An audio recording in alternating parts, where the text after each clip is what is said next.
Chapter 593. The sudden noise at the door made Yunjian's eyelid twitch. Under the blanket, Ce was still hugging her close. His fresh and pleasant scent filled her nostrils, giving her a sense of contentment and refreshment. Xiao Jian.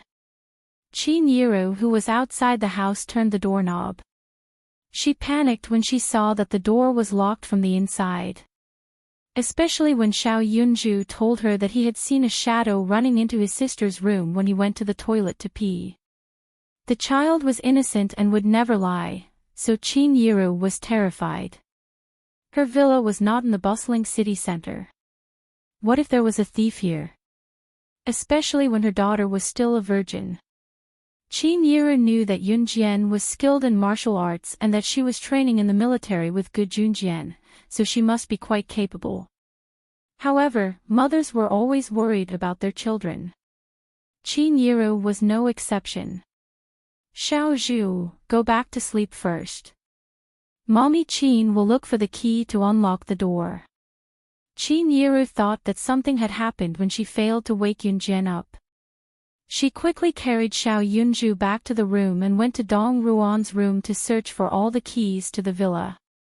Yunjian's bedroom.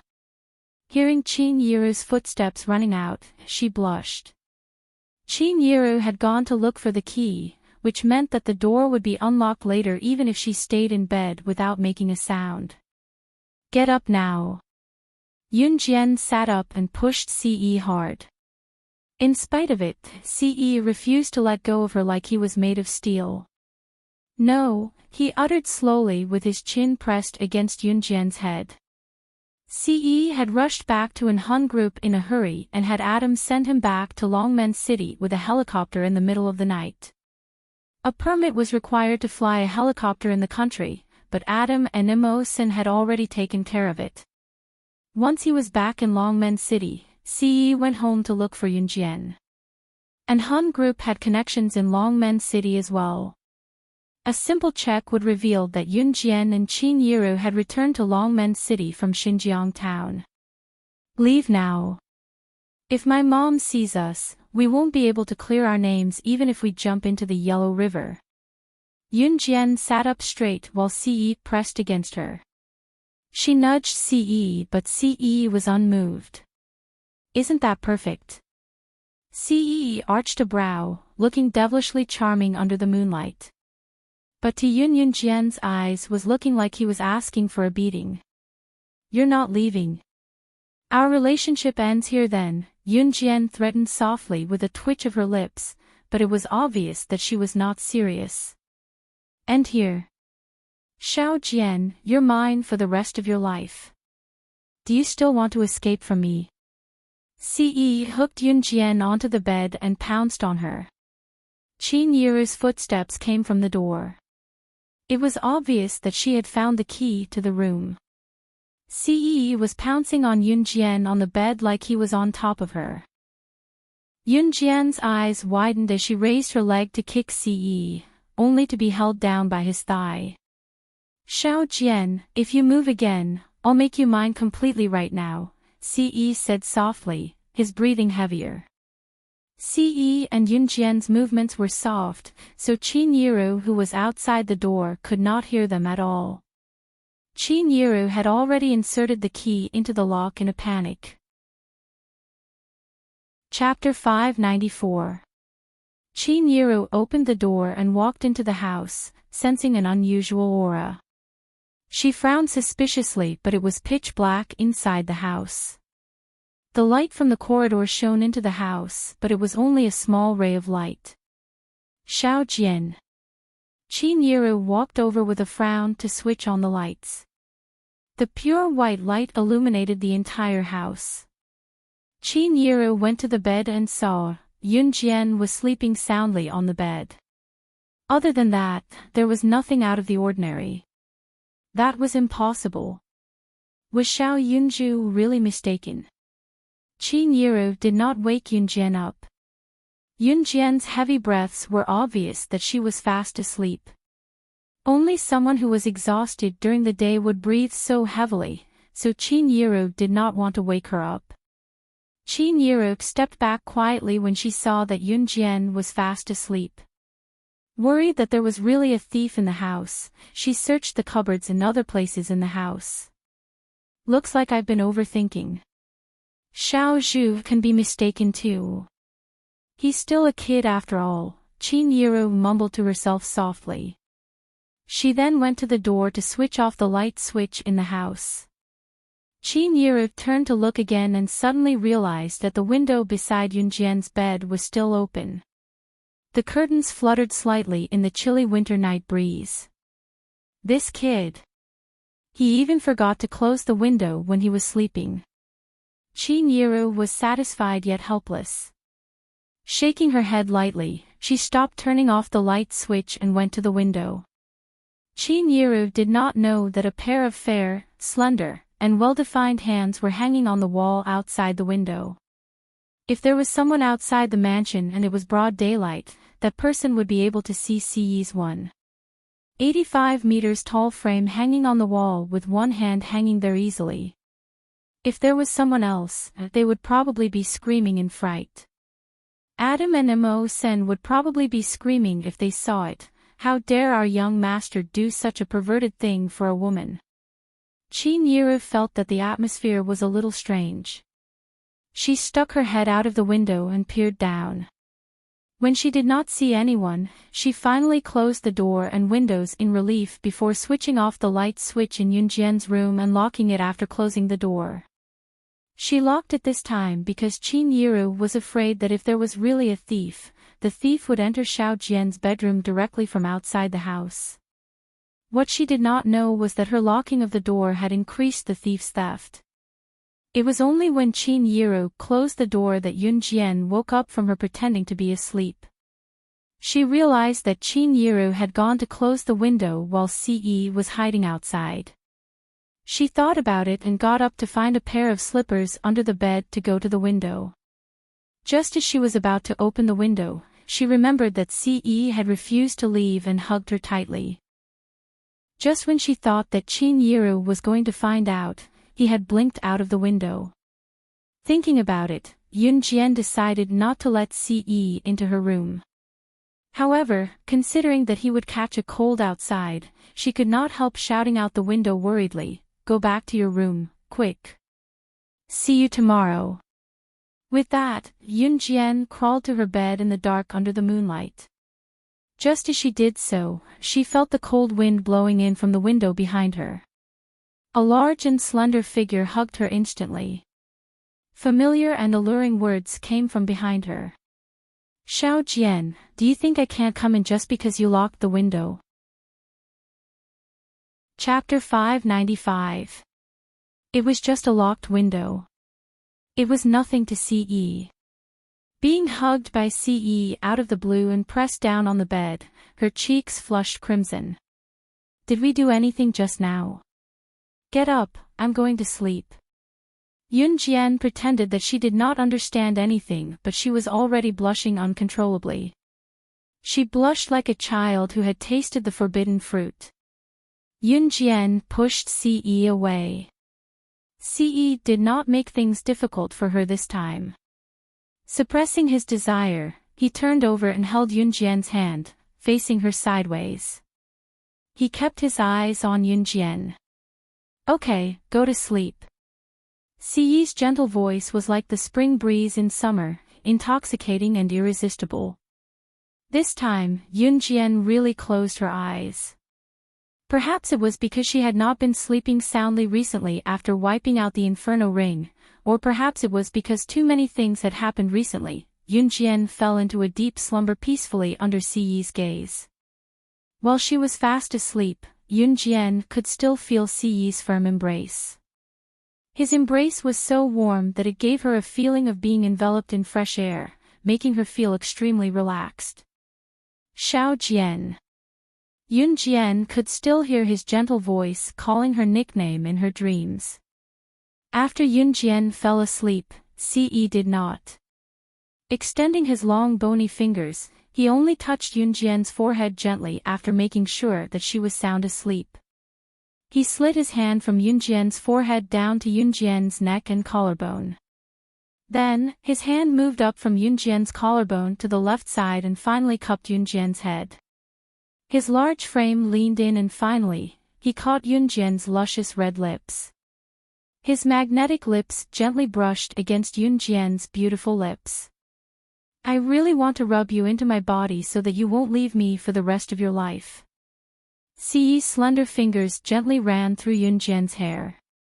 He murmured softly, his eyes filled with deep love. The next morning, Yunjian woke up at 7:30 a.m. After she got up, she rubbed her forehead and stood up. Ciyi was no longer by her side, leaving only his faint, fresh scent on the bed. It was faint, but it smelled good. Every time he slept beside her, Yunjian would always wake up very late. Yunjian moved a little and then stood up. She tidied up the creases in her clothes and then stood up to open the door.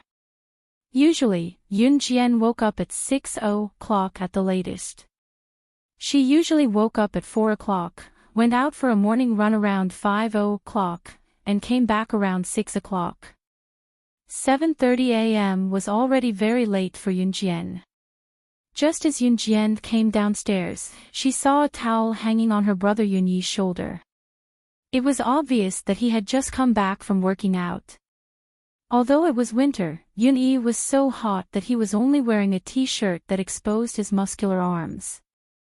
Ever since Yunyi practiced with Yunjian and Zhang Xiaofeng, he had never stopped.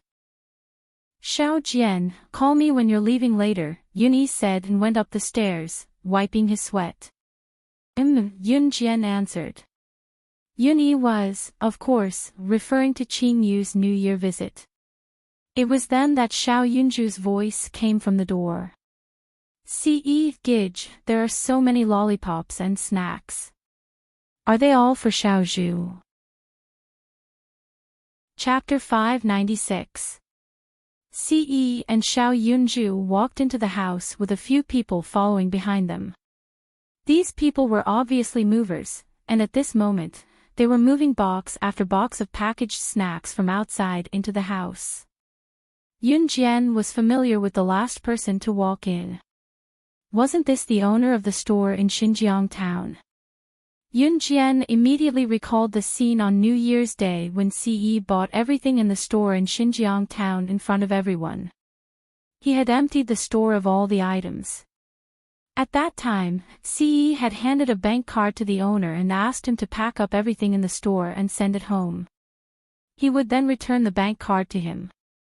Clearly, the owner had fulfilled his promise and sent all the things in the store over in trucks today. The items that the owner sent over were all snacks.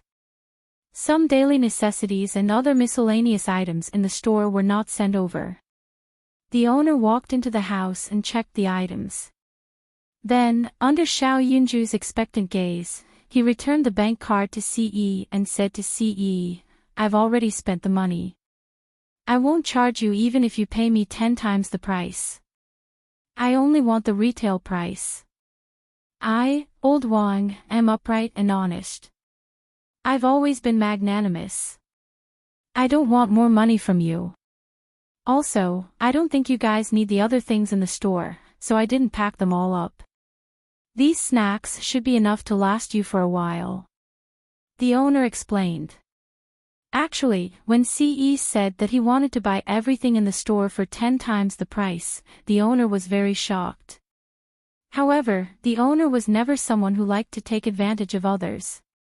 He did not want more money from Ce. Okay.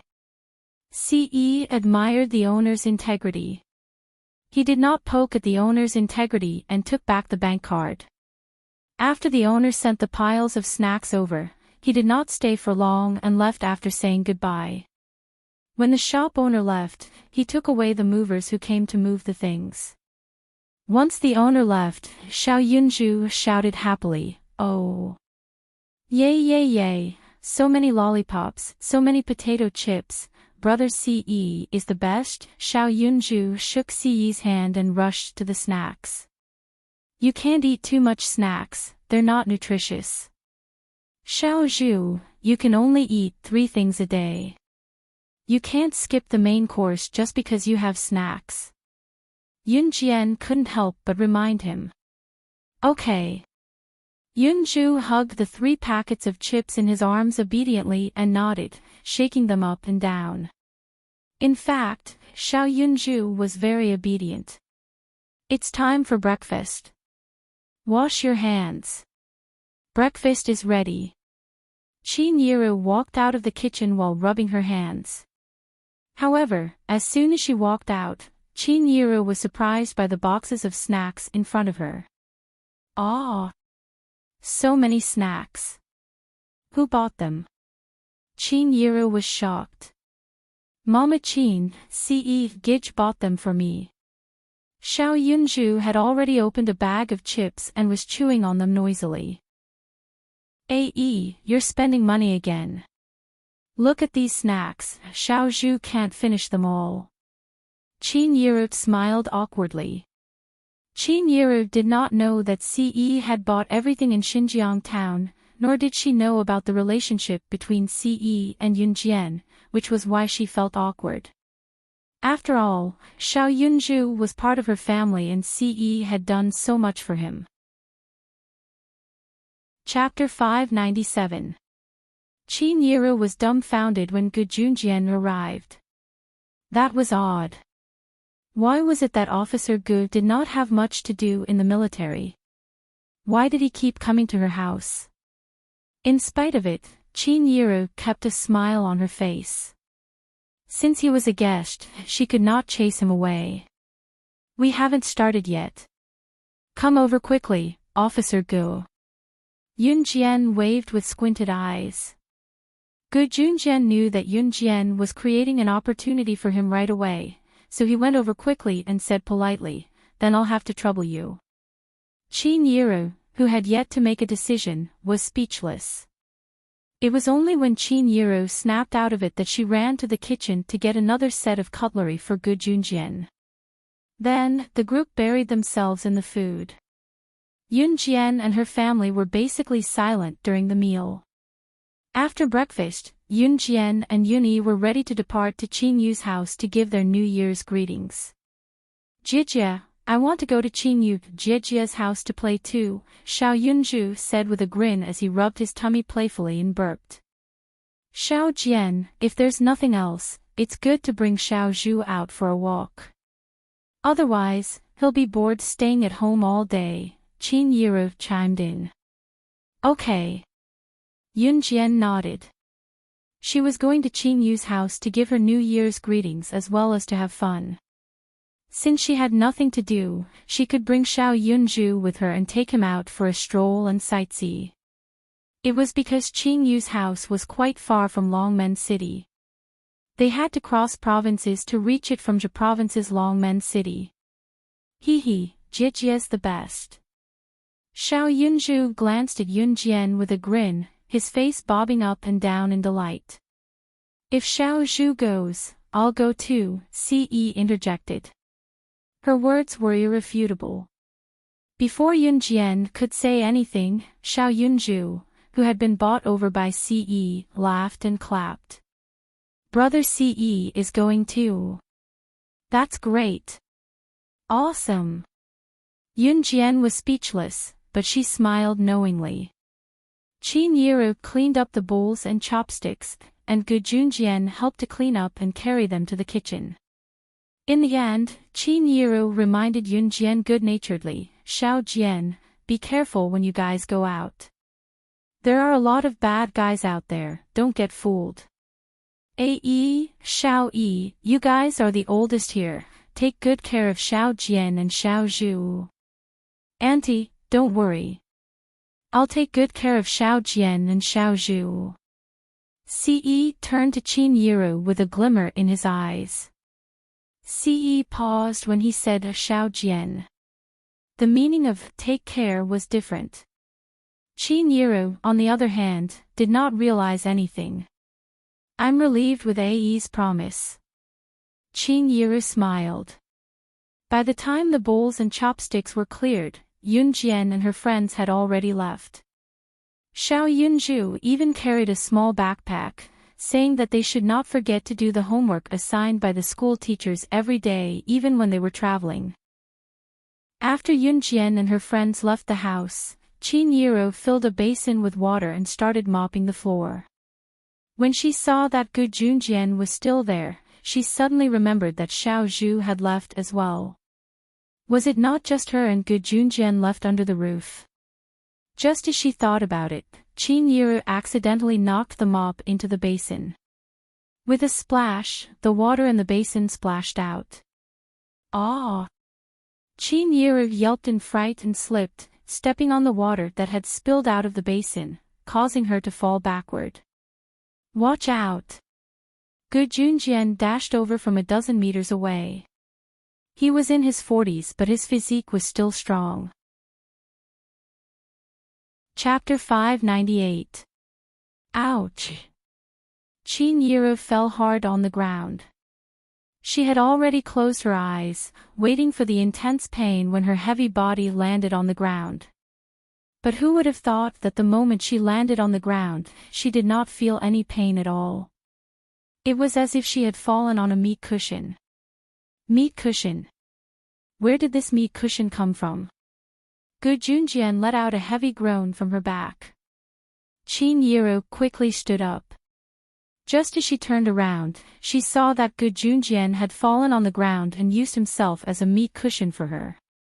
Her eyes suddenly flashed. She quickly stood up and turned around. Officer Gu, what are you doing? Chinyiru was shocked. She quickly ran over to help Gu Junjian up. Hey, I'm fine. I'm still healthy. It's not a problem. Gu Junjian said stubbornly. Then, he knocked on his back where Chinyiru was lying on and asked Chinyiru, are you okay? Are you hurt anywhere? I'm fine. Chinyiru said and turned around.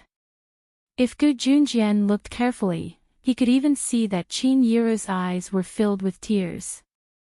Chinyiru did this because she was touched. Although her son and daughter were filial, they could not stay by her side all the time. Gu Junjian was not related to her, but he would rather protect her than get hurt. Chinyiru was very touched. Very touched. She even felt that if Yungang had treated her 1/10 as well as Gu Junjian, she might have been able to spend the rest of her life with Yungang. Don't cry. What's wrong?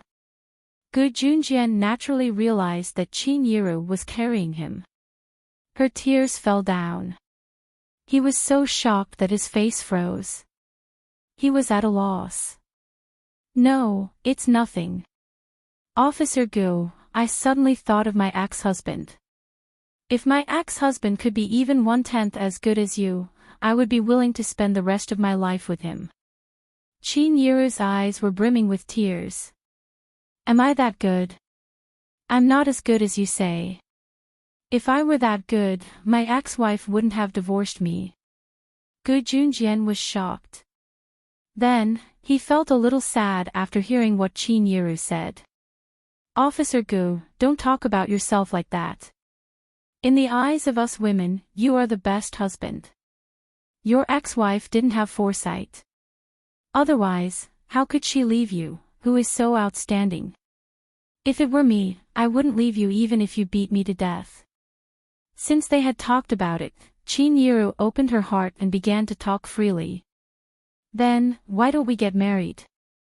Gu Yunjian's next words shocked Chinyiru. Chinyiru was stunned for 3 seconds. She finally opened her mouth and said blankly, Officer Gu, please don't joke around. Gu Junjian took the opportunity to hold Chinyiru's hand and said to Chinyiru, I'm not joking. We're not young anymore. Our children are growing up soon. If you're willing, let's get married and spend the rest of our lives together. If you don't agree, I, Gu Junjian, won't force you. Chinyiru hesitated when she saw the sincerity in Gu Yunjian's eyes. Alright, I won't force you. Yiru, think about it. Gu Junjian laughed and became serious again.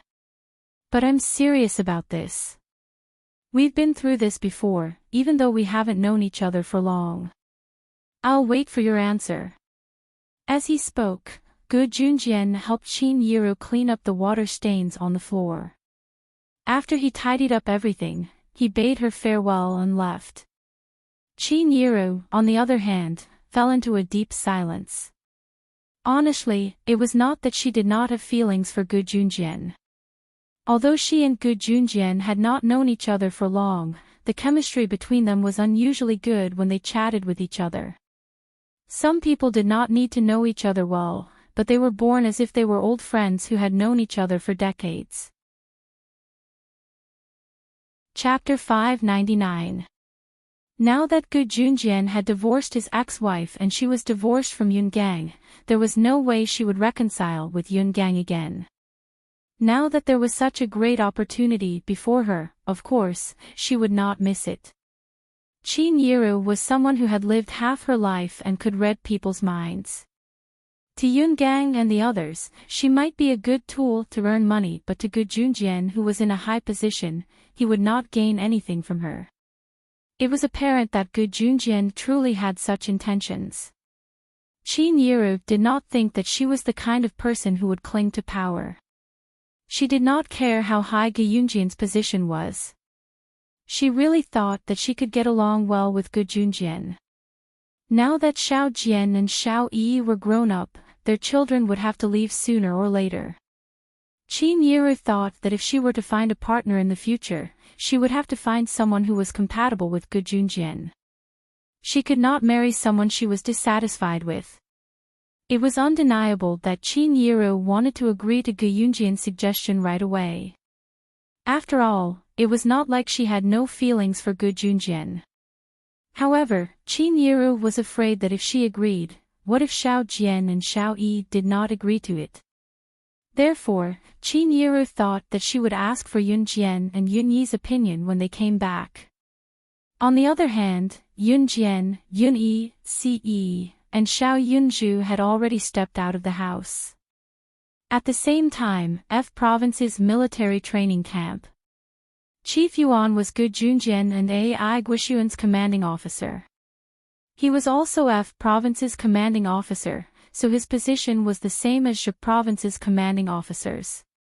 Currently, in F Province's military training camp, Chief Yuan had gathered Ai Guishuan and the other captains of the advanced special forces in his office. Officer Yuan, why did you summon us in such a hurry? Is there a secret mission? A tall and muscular man asked Officer Yuan. In this office, Officer Yuan's position was the highest. Ai Guishuan, who had rushed here after receiving the notice, was rather confused as well. Officer Yuan was standing on the podium. His dark eyes scanned the audience, and then he said in a serious tone, I heard that our F Province's army was also invited to the mission to eliminate the Inferno Ring. Why didn't you join in the end? Who was the one who came to such a conclusion without consulting me? The group of officers sitting below looked left and right. Ai Guishuan suddenly stepped forward and said, It's me, it's me. He was the one who rejected Yun Jian's invitation and refused to work with Han and Kosha mercenaries. Today, it was most likely that the idiot Gu Junjian had brought his men to work with the unreliable organizations like Han and Kosha mercenaries. In the end, they were all wiped out, right? In any case, he would rather die than believe that Gu Junjian's army could really wipe out the Inferno Ring. The Inferno Ring has been wiped out.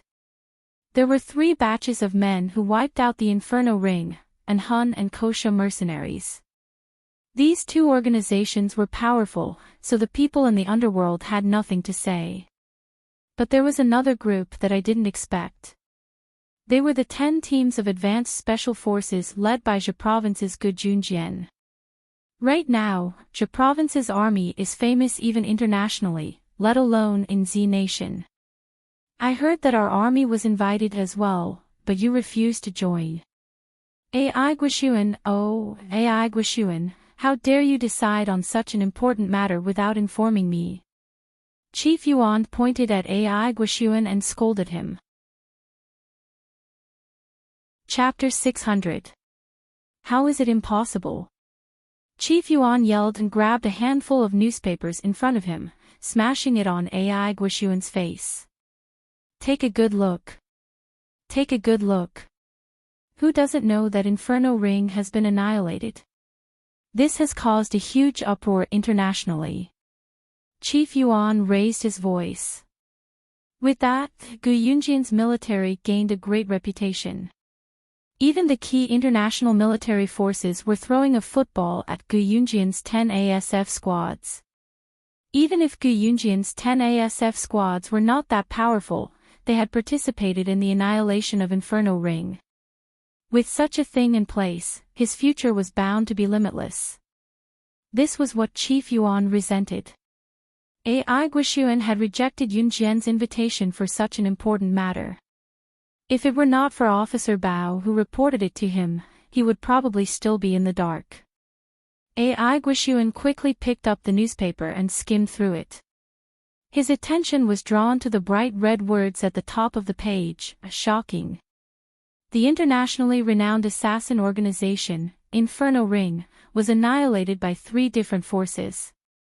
The eye-catching line of bright red words on the front page made Ai Guishuan's heart skip a beat. Suppressing his shock, Ai Guishuan quickly took the newspaper and read under the bright red words. The officers present could clearly see Ai Guishuan's complexion slowly turning from rosy to pale. How is this possible? Inferno Ring has really been annihilated. Ai Guishuan's hand that held the newspaper trembled violently as he recounted the most terrifying thing in disbelief. The annihilation of Inferno Ring was all because of Yun Jian's words. Yun Jian, on the other hand, was only a member of the advanced special forces. Ai Guishuan, go home and reflect on yourself. Humph. Chief Yuan was pissed off no matter how he looked at Ai Guishuan. He snorted and turned to leave the place.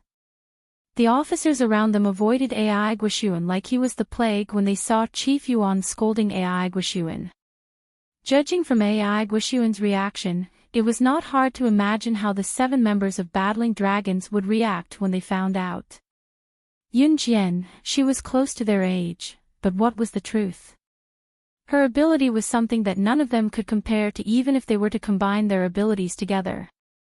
On the other hand, Yun Jian, who had just left home while holding Xiao Yunju's hand, brought her brother, Yun Yi, and Ce to New Cruise. Yun Jian did not plan to take the bus to Qin Yu's house. She planned to drive there. Of course, it would be troublesome if she was caught by the traffic police at her age without a driver's license. Therefore, Yun Jian decided not to drive herself. She asked Ce to drive. Ce's Lamborghini only had 2 seats. Actually, it was not limited to just 2 seats. There were back seats in his supercar, but the space was smaller and there was no door at the back. There was only one way to climb to the back seat: step on the front seat and jump to the back. Yun Jian and Xiao Yunju were small in size, so Yun Jian carried Xiao Yunju to the back seat first before hopping onto the back seat herself easily. The back seat was small, but it was enough for Yun Jian and Xiao Yunju. Sis, are we driving to Sis Qin Yu's house? Xiao Yunju tilted his head and asked Yun Jian. Chapter 601. Oh. Xiao Yunju bobbed his head and nodded at once. After Ce and Yunyi got into the driver's seat, Ce started the engine and the car sped off like a bolt of lightning. Yunyi was feeling a little uneasy at the moment. He could not help feeling nervous about going to Qin Yu's house and meeting her elders. Yun Jian, on the other hand, was looking forward to it. She had never been to Qin Yu's house, but she knew the address. Qin Yu's house was in Pu Province's Xian City. It was not actually in Xian City but in the countryside near the mountains in Xian City, a place called Luo Village. It was a very poor and desolate place, but it was Qin Yu's home. In her past life, Yunjian only knew that Qingyu came from the countryside, but she had never been to Qingyu's house. Qingyu was abducted from the countryside. It was said that she was abducted by human traffickers. Qingyu was not young then and was at the age where she could remember things. Snake. Lizard took a fancy to Qingyu's talent and taught her the art of poison. Due to her talent, Yunjian took her in to work for her. When Qingyu was capable, it was not difficult for her to find her home due to her childhood memories. Before they came, Yunjian picked out a few items that could be used for New Year's greetings from the pile of snacks sent by the shop owner and brought them along. These items were not actually worth much. If Qingyu wanted them, she could buy them in bulk with her wealth. In spite of it, Yunjian knew that the people of Country Z focused on socializing during the new year. Gifts did not need to be expensive as long as there was sincerity. Therefore, Yunjian did not plan to buy anything that was too expensive.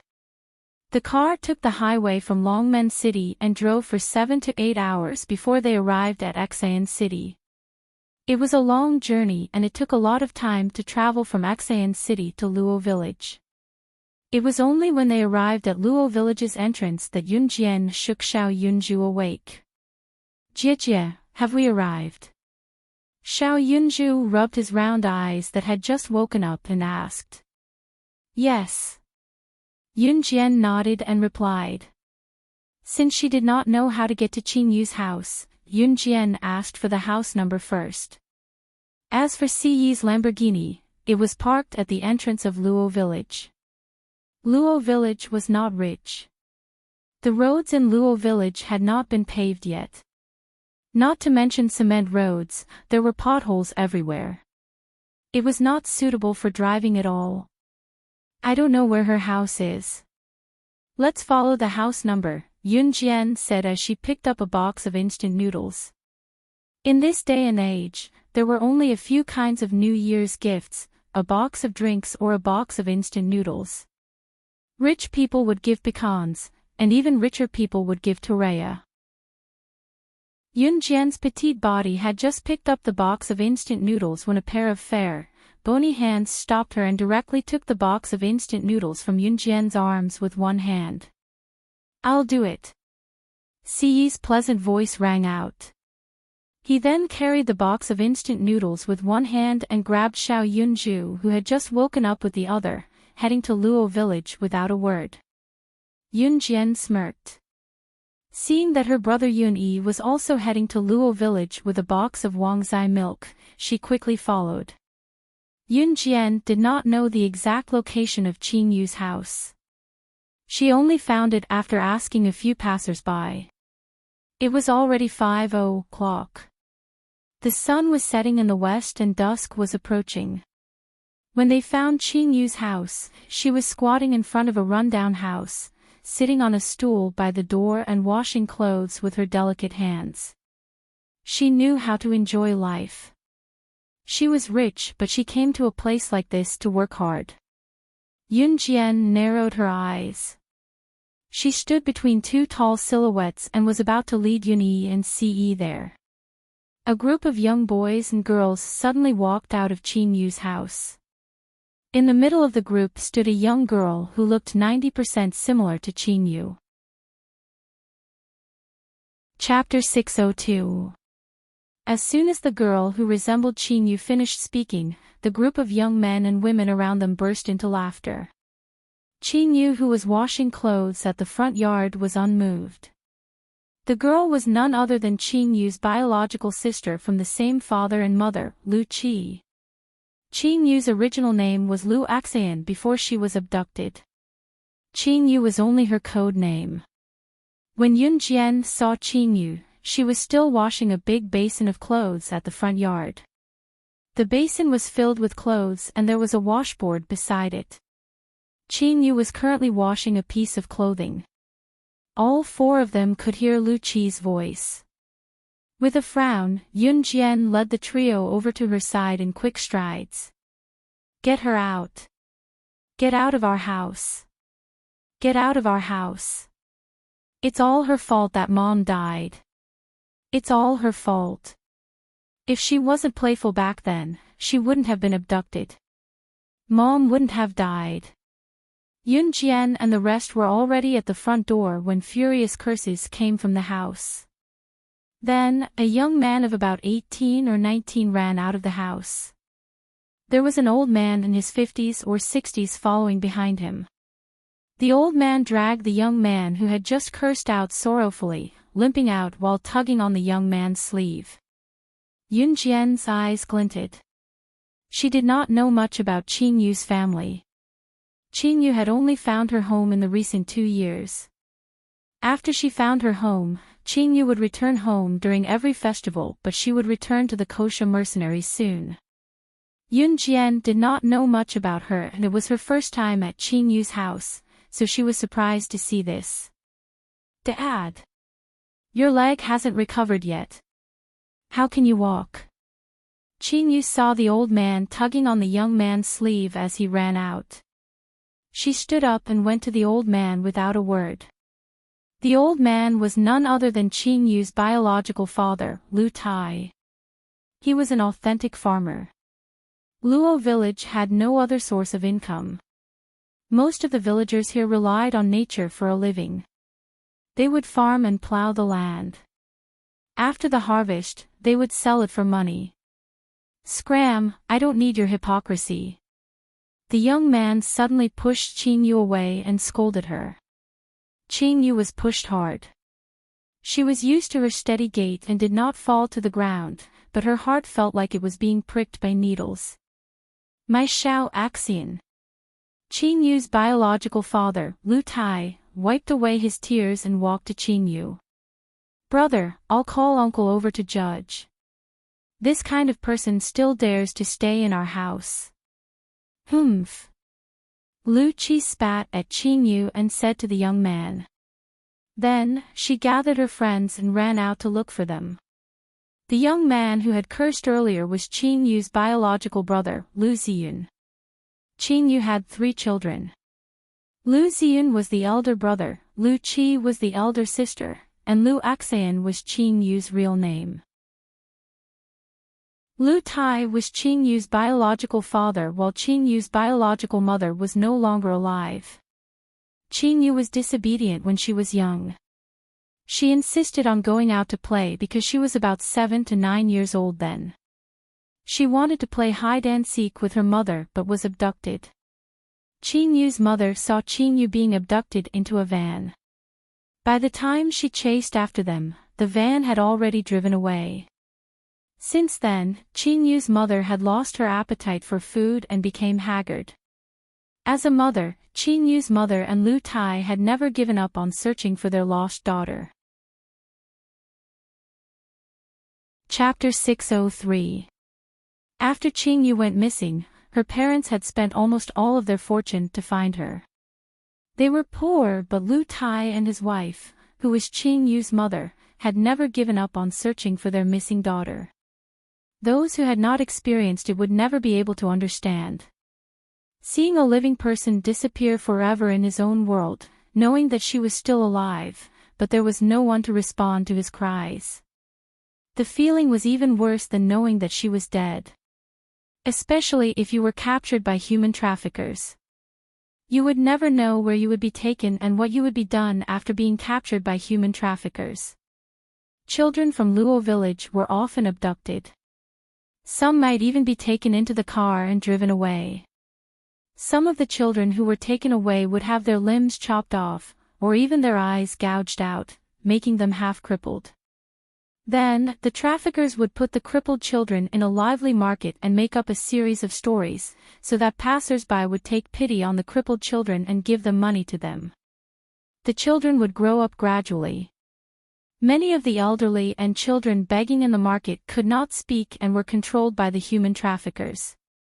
Of course, the pitiful money from begging on the streets would eventually be taken away by the despicable human traffickers. However, if one saw these poor children or elderly on the streets, one must lend a helping hand because 1 yuan or 5 yuan might save them from a brutal beating.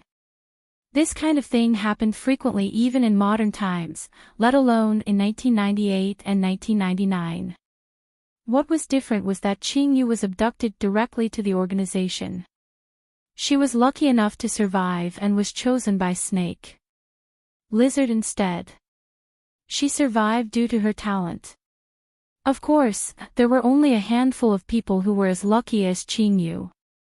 When Qingyu's mother heard that someone in the village had seen a girl who looked like Qingyu kneeling on the road in Xian City, begging blindly, as a mother, she rushed to Xian City without a word. She did not even inform Qinyu's father, Lu Tai, about it. It was still night then. The sky was dark and it was raining. When she reached Xian City, Qinyu's mother accidentally stepped on a construction site of a sewer in her haste. The construction workers probably thought that no one would walk around at night, so they did not even put up a warning sign. In the end, Qinyu's mother lost her footing and fell because she was in a hurry. By the time he was fished up again, he was already cold. Lu Ziyun and Lu Qi hated their little sister to the core. She had lost her mother at such a young age, and had died just like that. It was not long before Qingyu came back in one piece. How could he not be angry? How could he not hate him? Scram! Get lost! Get lost! Get lost! Now that our family is living well, why did you come back? How could she have the face to come back? Wasn't it enough that he killed his mother? Do you want to kill my dad too? Lu Axian, get lost. You don't deserve to be surnamed Lu. Lu Ziyun's emotions were raging as he pointed at Qingyu and scolded. Unlike Lu Qi, Lu Ziyun's relationship with his mother was the deepest. Lu Ziyun scolded Qingyu because his mother's death was indirectly related to Qingyu. Lu Qi hated Qingyu as well, but the main reason she hated her was because she was afraid that Qingyu would come back and steal her brother and father's love from her. The more Lu Ziyun spoke, the more resentful he felt. His face was flushed and he reached out to slap Qingyu. Qingyu did not resist. If one looked closely, her eyes were already wet. Chapter 604. Lu Ziyun's hand that was about to slap Qingyu's cheek was stopped by Yunjian. His expression was sour. Ce and the other two girls had come over as well. Ce held Xiao Yunju with one hand and placed the box of instant noodles on the floor with the other. Yunyi placed the Wangzai milk on the floor as fast as he could. His brows were locked in a frown, having heard how Lu Ziyun and Lu Qi had spoken to Qingyu. How could Yunyi not be pissed when the person he missed was standing right in front of him and she was crying? Yunyi went over and stood in front of Qingyu, blocking Lu Ziyun's path. And who are you? Lu Ziyun's tone turned haughty when he saw Yunjian out of the blue. Lu Ziyun gave off the vibe of a hooligan to begin with. Not to mention, there was a tattoo on his collarbone. Combined with the tattoo below his collarbone, it wasn't hard to tell that his tattoo was a dragon. Lu Ziyun was already 18 or 19 years old, but he had quit school long ago. Now, he was in Xian City's underworld, working with gangs and earning some money. Although Lu Ziyun looked like a gangster, he was not such a person to begin with, nor was he such a degenerate. Ever since his mother passed away in an accident, however, he had become what he was today. Lu Tai's hair had already turned white. After his youngest daughter, Lu Axian, went missing, he and his wife had been searching for her day and night. At the same time, they had to rely on their meager income to survive. His eldest son had fallen since his mother passed away and even picked up some bad habits. His eldest daughter was the only one who was somewhat obedient. Ever since his wife passed away, Lu Tai had not been living a peaceful life until today. It was then that his youngest daughter came back on her own. Here came the dilemma. He could forgive his youngest daughter for her ignorance when she was young, but his son and eldest daughter would not agree. What could Lu Tai do?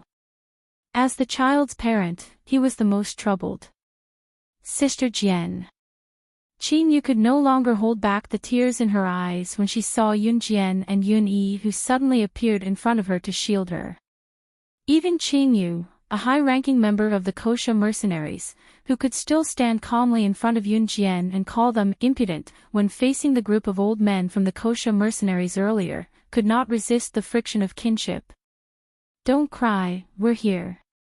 Yunyi suddenly turned around. He reached out to gently wipe away the tears at the corner of Qingyu's eyes. Qingyu nodded. Actually, Qingyu was already immune to the way Lu Ziyun and the others treated her. She knew that this was her own fault for being disobedient when she was young, and she should bear the consequences. Hence, Qingyu had never retaliated against Lu Ziyun's scoldings and beatings. Her biological mother had also died because of her. Qingyu was not a heartless person. However, when she saw Yunjian and Yunyi standing in front of her, especially when Yunjian stood in front of her and said, "She's mine. How dare you hit her?" Qingyu could not hold back her tears and they fell. "I don't *king care who you are. This is my family's business anyway. You outsiders are not allowed to butt in." Lu Ziyun guffawed. Ce was standing on the side, holding the hand of Xiao Yunzhu, who was shaking his head in bewilderment, but he did not say anything. It was not appropriate for him to intervene in such matters. Chapter 605. Other than his younger sister, Yun Jian, and his mother, Qin Yiru, this was the first time Yunyi had cursed for a woman. Yunyi had always been an excellent student. Whether it was in Xinjiang town or DE Senior High School, he had always been a model student in his teachers' hearts. He had good grades, treated others sincerely, and was polite to others. However, he had broken his bottom line to protect Qingyu from being bullied. If Yunyi's best friend, Su Haokol, was here, he would probably be screaming in shock. After all, Yunyi's usual personality had changed for Qingyu's sake. What? Lu Ziyun's finger that was pointing at Qingyu retracted immediately. He could not believe that Qingyu had a man now. How old was she? Lu Axian. You have a man now. Ha, how old are you now? You're still in junior high. You're with a man. I say, why did you only stay here for a few days before leaving? So you ran away with a man. Off to live a good life. You despise our family now, don't you? Father and mother missed you so much that they couldn't even eat and drink. What about you? Why didn't you come back when you could? You killed my mother, you harmed our whole family. Why did you come back now? Scram, there's no such person in the Lu family. Scram. Lu Ziyun had completely misunderstood as he roared again. This time, he was even harsher to Qingyu. Actually, Lu Ziyun had misunderstood something from the beginning. He hated Qingyu for insisting that his mother bring her out to play, but she was about to be abducted. That was fine. It was not unforgivable. Lu Ziyun remembered clearly that when Qingyu came back, she was dressed neatly and tidily. She did not look like she had been abducted by human traffickers at all. Lu Ziyun did not hate Qingyu so much earlier. After all, she was still young when she was abducted. Lu Ziyun's hatred was because Qingyu was dressed neatly when she came back. His mother had been so worried about finding Qingyu and his younger sister who had been abducted at such a young age that she did not even eat or drink. In the end, she accidentally fell into the sewer that was still under construction and drowned. What about Qingyu? She came back clean and tidy, clean and tidy. She did not look like she had been through any hardships. This time, Lu Ziyun was thoroughly enraged. Since she was alive and well, living a lively life, unlike other abducted children who were missing arms and legs, why didn't they find her earlier? Why did they not come back earlier? If he had found her earlier, then his mother wouldn't have died. He wouldn't have gone to Axian City to look for her in the middle of the night just because he heard a rumor from the villagers. In the end, he tripped on a construction site and fell into the sewers and drowned. That was why Lu Ziyun was filled with hatred. He hated the fact that Qingyu had destroyed his entire family after being abducted while she returned safely. Humans had emotions. To be honest, Lu Ziyun had never hated Qingyu even when his mother died because he knew that his sister was innocent. He knew that she had no choice when she was abducted. However, when Qingyu came back, she was dressed neatly. He asked her where she had been all these years but she did not say a word. Thus, Lu Ziyun was enraged. He hated this sister of his to the core.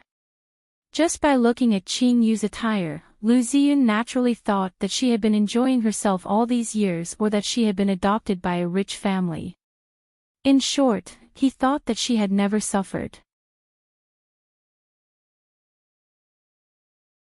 Lu Qi glared at Qingyu with hatred. Qingyu opened her mouth, chilling her heart in front of this group of relatives who were originally close to her but were now glaring at her menacingly. I didn't. In the end, Qingyu could only utter such words. You're still denying it. Then why don't you tell me where you went after you were abducted? Other than enjoying life, what else can I do to you? Lu Qi pointed at Qingyu, unforgiving. Lu Ziyun glared at Qingyu with the same hateful gaze. Lu Tai's pained expression broke Qingyu's heart. These were her relatives. Shut up, all of you. None of you have the right to talk about her like that. Yun Jian reprimanded loudly. Her loud voice shocked everyone present. Don't have the right. How was she unworthy? She was just going to enjoy life. Humph. Lu Qi continued through clenched teeth. Yun Jian was enraged now. She had Yunyi step back while she walked to Qingyu. She pulled Qingyu's delicate hand and showed everyone her arm that was covered in scars that should have been smooth and fair. Enjoy life. Ha, this is the first time I've heard that someone would be covered in scars while enjoying life. After exposing her arm, Yun Jian turned Qingyu around. She did not expose Qingyu's body as she tore her clothes from her back to reveal her back that was covered in scars and bruises. Scars from knives and spears were all over Qingyu's back. The new and old scars were mixed together, a ghastly sight. Chapter 607. Come to think of it, you guys don't deserve this blessing, Yun Jian said, her deep gaze scanning the crowd. With that, she pulled the corner of Qingyu's shirt down to cover her back again.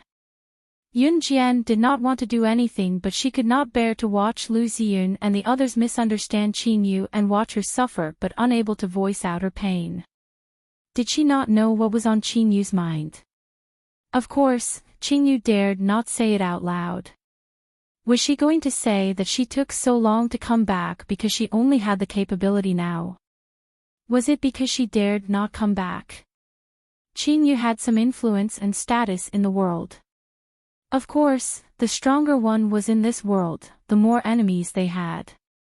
If Qingyu came home before she was capable enough, Lu Tai, Lu Ziyun, and the others would probably be killed by the people in this world. It was because Qingyu did not have the ability to protect them at that time. This. How did this happen? Yunyi was shocked by Qingyu's exposed scars as well. It was not because of her scars but because his heart ached at the sight of so many scars on Qingyu's body. Yunyi had been naked with Qingyu before but Yunyi dared not look at her directly. Moreover, most of Qingyu's scars were on her back. There were wounds on her arms too but not many. Therefore, it was Yunyi's first time seeing so many scars. Ce did not look at Qingyu's back just now. In his eyes, other than his Xiao Jian, no other woman could catch his eye. He didn't even bother to look at her. Lu Tai was still lingering on the edge of pain and grief. To Lu Tai, his wife's death was a heavy blow. Now that his daughter was back, he was happy, but other than that, it was not like he did not feel anything. Lu Tai was a human being as well. If he were to put himself in his shoes, his closest and most important person had passed away in search of his daughter who had been missing for years. In the end, his daughter came back a few years later, wearing branded clothes. It was obvious that she had not suffered much. When he asked her where she had been, she clenched her teeth and refused to say anything. Lu Tai would overthink as well, but the only difference between him and Lu Ziyun was that he would empathize with Qin Yu. He would always think that Qin Yu had her reasons. He would never believe that his own daughter would do something like that, to enjoy life on her own and only come back when she was homesick. As it turned out, Qin Yu did have her reasons. When Yun Jian exposed the scars on Qin Yu's body, everyone present, they were shocked. The scars on Qin Yu's back were so densely packed that it sent chills down one's spine just by looking at them. The scars on her back, around her heart, stab wounds after stab wounds to show how much she had tried her best to crawl from the brink of death and survive. Everyone's too. What kind of person was he to be able to survive the ordeal of receiving so many fatal injuries? How old was Qin Yu? How much willpower did she rely on to not choose to die right away? How much inhumane treatment did she have to endure? Tears welled up in Lu Tai's old eyes. He opened his mouth and limped toward Qin Yu, wobbling. It was a long time before he managed to speak, my Xiao Axane. How did this happen? My child, you've suffered. Tears streamed down his face as he spoke. Dad. For some reason, Qin Yu felt like crying today. She had been in an assassin training camp and had been baptized as an assassin. All of this was before she met Yun Jian. She had been shot and stabbed. Which time did she not grit her teeth and persevere through it? When had she ever shed a tear? Chapter 608. Qin Yu hugged Lu Tai tightly. This was the warmth of kinship, the dissolution of misunderstandings. Qin Yu was comforted after despair and regret. She could feel that although Lu Tai had resented her before, Lu Tai would not hate her because he was her father. Good child, you've suffered. Lu Tai's eyes were tear-stained, showing his age. Yun Jian smiled, but there was a trace of bitterness in it. Had she not gone through the same thing? How could she not understand Qin Yu's pain? Her body before she was reborn had suffered more injuries than Qin Yu. Qin Yu had only stayed in the assassin training camp for a few months before she was taken away by Snake Lizard. These few months were hell on earth.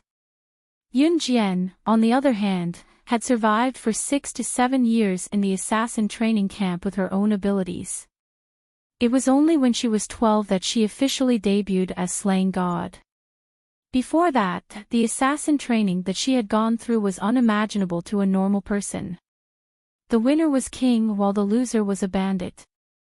This was reflected in the assassin's training. If you were weak, you could only die. Among the hundreds of children, those who survived these 6 to 7 years could be counted with one hand. Yun Jian was the strongest among the 5 who survived. She was the pinnacle of her ability. Yun Jian only found out later that she had lost her parents and only had her younger brother. If she had parents, she would have gone back to them like Qin Yu. Her predicament back then might have been worse than Qin Yu's.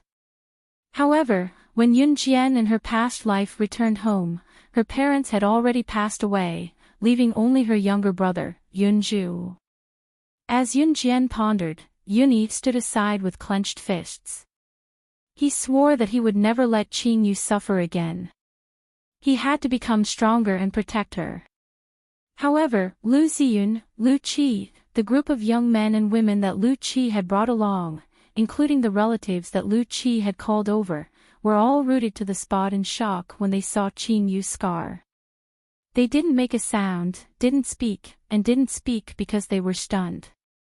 Lu Ziyun, in particular, was rooted to the spot.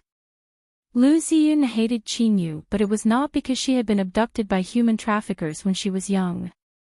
He hated it because his mother had died because of Qingyu, and Qingyu had returned in all her glory, as if she had enjoyed enough and had returned to beg for forgiveness. Lu Ziyun admitted that his thoughts had been extreme because of his mother's death.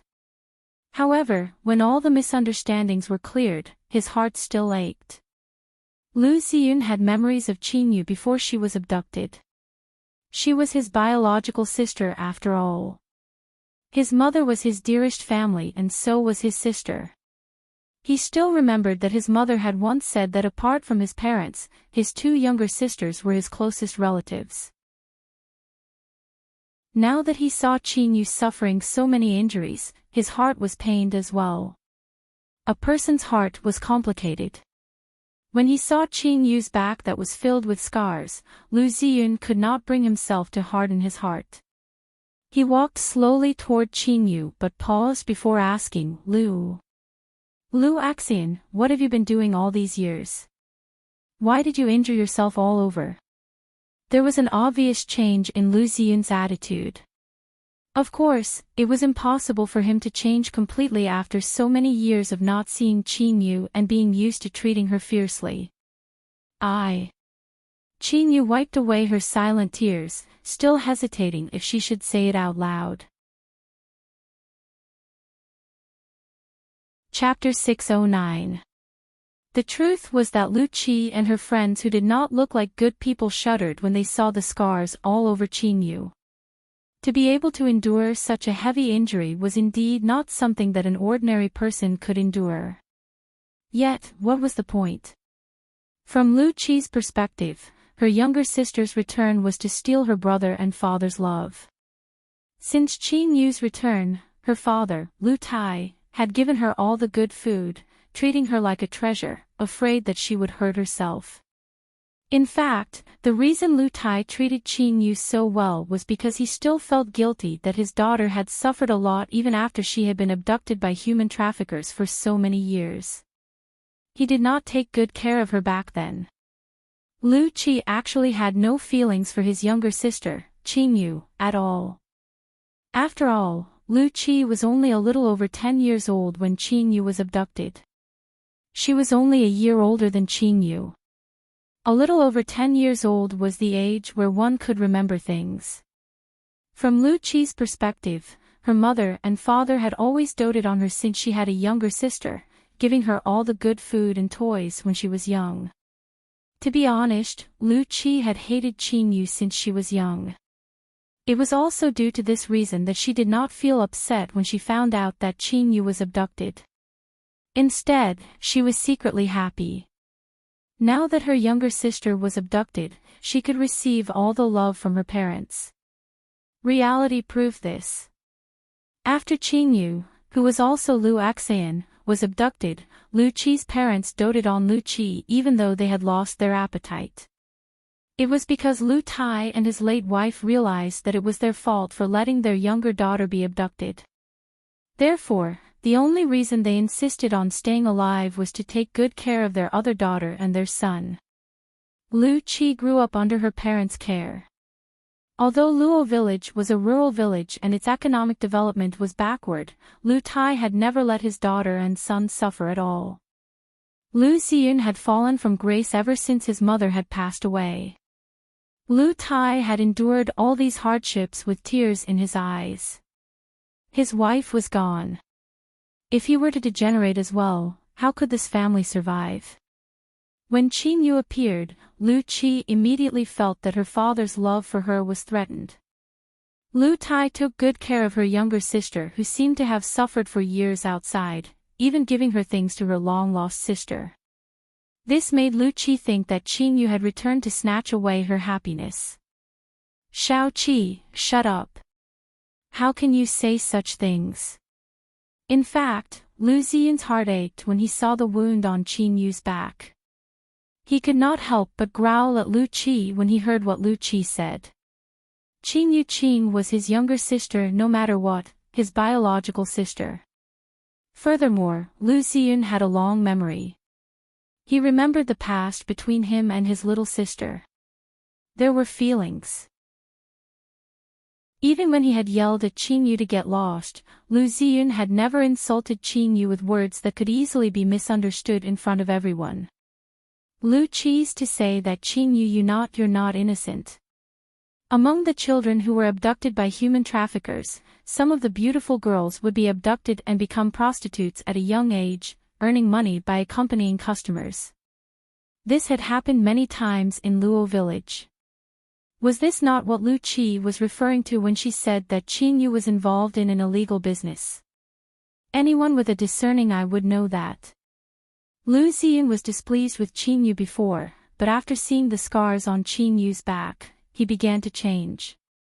That was why he yelled at Lu Qi to shut up. Chapter 610. If she hadn't been so playful when she was young and insisted on going out to play, would she have been abducted by human traffickers?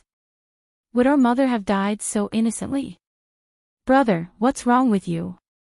Why are you speaking up for her? Lu Qi glared at Qin Yu angrily before gritting her teeth at Lu Xiyun. The wounds on Qin Yu's back and hands did not prove anything. The people present would not even think that Qin Yu's wounds were left behind when she was an assassin or when she was on a mission. Luo village only had a few hundred families, the population was small. It was rare for Luo village's people to make a trip to Axian City, especially at the end of the 90s when transportation was gradually being developed and public transportation was available. However, how could one make a trip from Luo village to Axian City or even a long journey without money? The people of Luo village relied on farming to support their families. All their wealth came from selling the harvests in the fields and gradually accumulating it. Therefore, in comparison, the people of Luo village did not know much. They knew what assassins and secret agents were, but the villagers of Luo village would never have guessed that Qin Yu was abducted to be trained as an assassin. In comparison, the closest thing to reality was what Lu Qi said. Qin Yu was indeed beautiful. Although Qin Yu had a baby face, her features were delicate.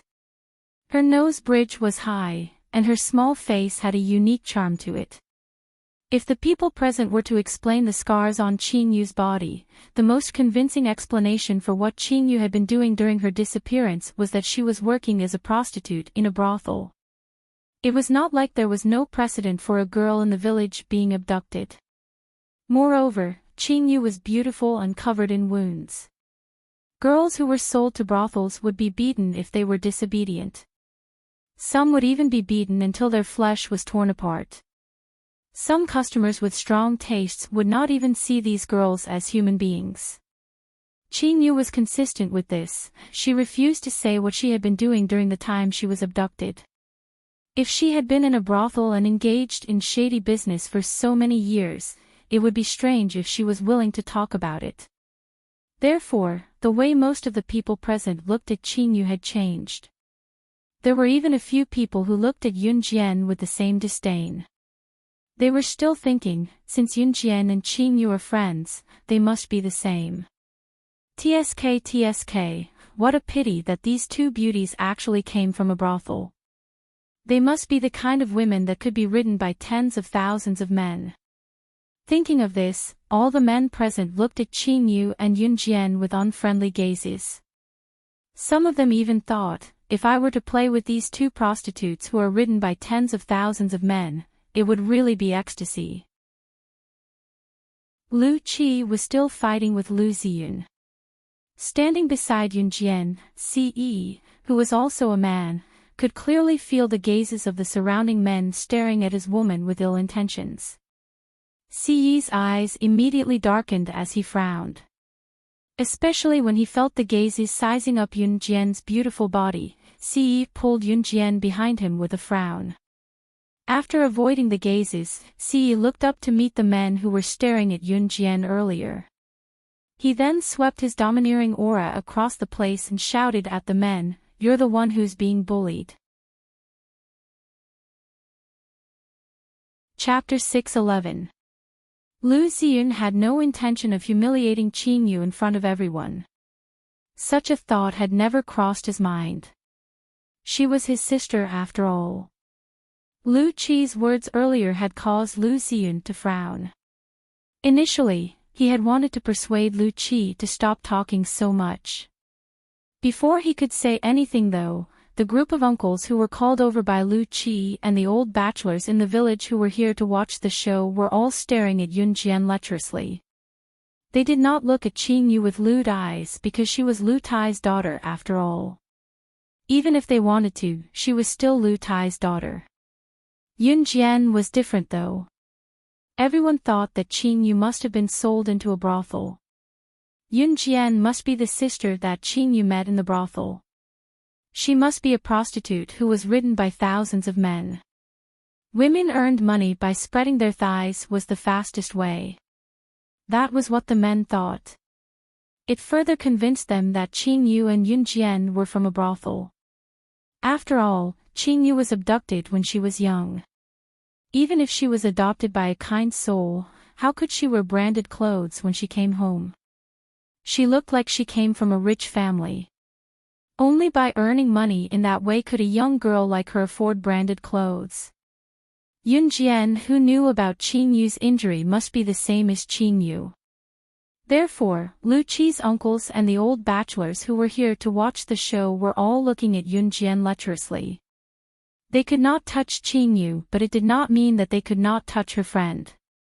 Moreover, Yun Jian was exquisite and beautiful, even prettier than Qin Yu. This made the group of old bachelors present feel their hearts itch. Even if they had wives and children at home, their eyes would change color when they looked at Yun Jian. Some of the old bachelors in Luo village could not find a wife because they were poor. There were plenty of such people in the village. It was not surprising to see them. The old bachelors in Luo village had one thing in common: they were gluttonous and lazy. It was precisely because they were gluttonous and lazy that their families were so poor that they naturally had no money to marry a wife.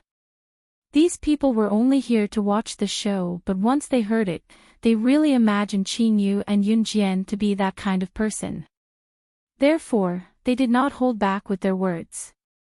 A short, bald-headed man with a limp spoke in front of Ce, his tone dripping with arrogance. "Young man, are you crazy? Is this woman your woman?" "Ha! Ha!" I looked at her tender breasts. TSK, those breasts, they're really plump. They're probably the result of being pampered, right? Since this is your woman, young man, let's make a deal. Since your woman is for sale, why don't you let me play with her? I'll give you money.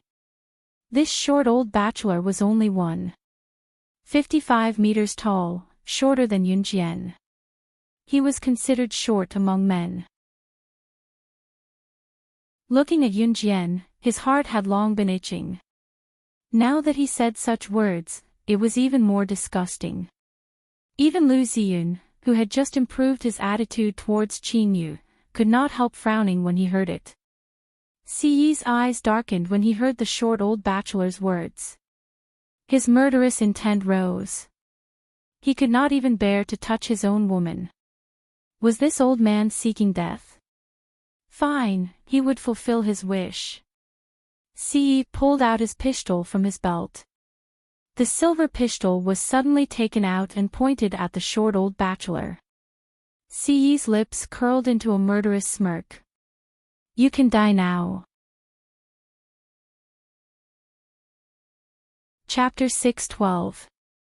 It was Lu Xiyun's quarrel with Qin Yu, but because of Lu Qi's words, the group of old bachelors misunderstood. Lu Xiyun stopped his quarrel with Lu Qi and panicked. He had a feeling that something was going to happen. Qin Yu was already standing beside Lu Tai. No matter what others thought of her, she did not care as long as her father believed in her. However, she did not expect that this was not the end of it. This group of old bachelors who came to watch the show would mock Yun Jian. Qin Yu was aware of Ce's protectiveness. Qingyu knew that Ce cared about Yunjian beyond that. In Qingyu's opinion, Ce was the kind of person who would risk his life for Yunjian. How dare this old bachelor talk about Yunjian and insult Yunjian in such a tone? Qingyu wanted to kill him too, let alone Ce. It was just that Ce was more direct. Ce was the leader of an Hun group. He had always done things in a straightforward manner and never held back. Of course, he knew where they were, but he also knew that these people from Luo village were unreasonable. If he did not show his true abilities, these people from Luo village would not be afraid of causing trouble. However, no one present expected Ce, who had been silent earlier, to suddenly pull out a gun when Yunjian was being verbally insulted. That was a real gun. What was more terrifying was that he actually dared to shoot. Ah! It's a gun. Lu Qi, who had been confident earlier, was completely shocked when she saw Ce pull out a gun. Everyone at the scene was completely dumbfounded. The short old bachelor who had slandered Yunjian was so shocked that he stood rooted to the ground, unable to move. With a loud bang, Ce had already fired. However, just as Ce fired, Yunjian suddenly reached out to block it and gently shifted Ce's aim. Ce was not guarded against Yunjian at all. His love for her was true. Even if Yunjian were to kill him now, he would not hate her. If it had been in the beginning when Ce had no feelings for Yunjian, he would not have done this. However, even if Yunjian wanted to kill him now, he would not stop her. Because he would do whatever she wanted, as long as it was what she wanted. As a result, the shot missed the short old bachelor and hit a pile of sand and stones in the distance that was going to be used to build a house. The old bachelor, who had just narrowly escaped death, was drenched in cold sweat. Why is there a gun here? Isn't it forbidden to carry guns now? The other old bachelor standing beside the short old bachelor was so scared that he shouted out loud. The short old man had also touched a gun when he was young. In the early years, before the country banned the use of handguns, many people had guns in their hands. Most of the men present had more or less touched guns when they were young. Therefore, it was not strange for them to have guns. When the short old man saw that Yunjian had pushed the bullet away from him, he did not realize that he had just escaped death. Instead, he became even more complacent. He touched his bald head and thought that Yunjian had been attracted by his good looks. He looked at Yunjian and said in front of Ce, "Yo, little girl, you have good taste. How about it? Do you want to have sex with me? I'm definitely stronger than any man you've slept with before." As soon as he said this, Ce pointed the gun in his hand at the short old man's forehead. However, Yunjian covered Ce's slender hand. Everyone present was terrified. They thought that Yunjian was afraid that something would happen. Chapter 6:13. Just as Yunjian finished speaking, Ce suddenly put an arm around her and stopped her from moving. Xiao Yunju was standing beside Ce. When Ce was about to pull the trigger, he reached out with his slender fingers and covered Xiao Yunju's eyes. At this moment, Ce was holding Yunjian with one arm and not covering Xiao Yunju's eyes with the other. Xiao Yunju was very obedient, but he was still confused. Sister, what do you mean by living a life worse than death? Our teacher said that being alive means being alive, but why should we die if we're alive? Isn't that a contradiction? Xiao Yunju cracked his little fingers and couldn't think of an answer after pondering for a long time. Hence, he asked this question. The tense atmosphere just now was soothed by Yunju's light-hearted question. Especially when Yunjian said that she wanted the short old bachelor to live a life worse than death, her tone and ruthless tone when she spoke just now. When everyone heard this, the short old bachelor's miserable state surfaced in their minds. Look after Xiao Zhu. You don't have to do anything today. Ce held Yunjian's waist with one arm and looked straight at the short old bachelor with his deep, hawk-like, domineering eyes as he spoke to Yunjian. These words warmed Yunjian's heart. Okay, Yunjian replied softly. When Ce said this, his tone was neither cold nor warm, and there was no expression on his face. But because of this, everyone present felt that his indifferent, handsome face, coupled with his slender fingers holding the gun in his hand, gave him an indescribable domineering aura. His domineering aura also gave off a chilling vibe. Brother, who is he? How can he have a gun? Lu Qi stood beside Lu Ziyun. She had been arguing with Lu Ziyun arrogantly earlier, but now she dared not utter a single word when she saw the gun in Ce's hand. Lu Qi, shut up.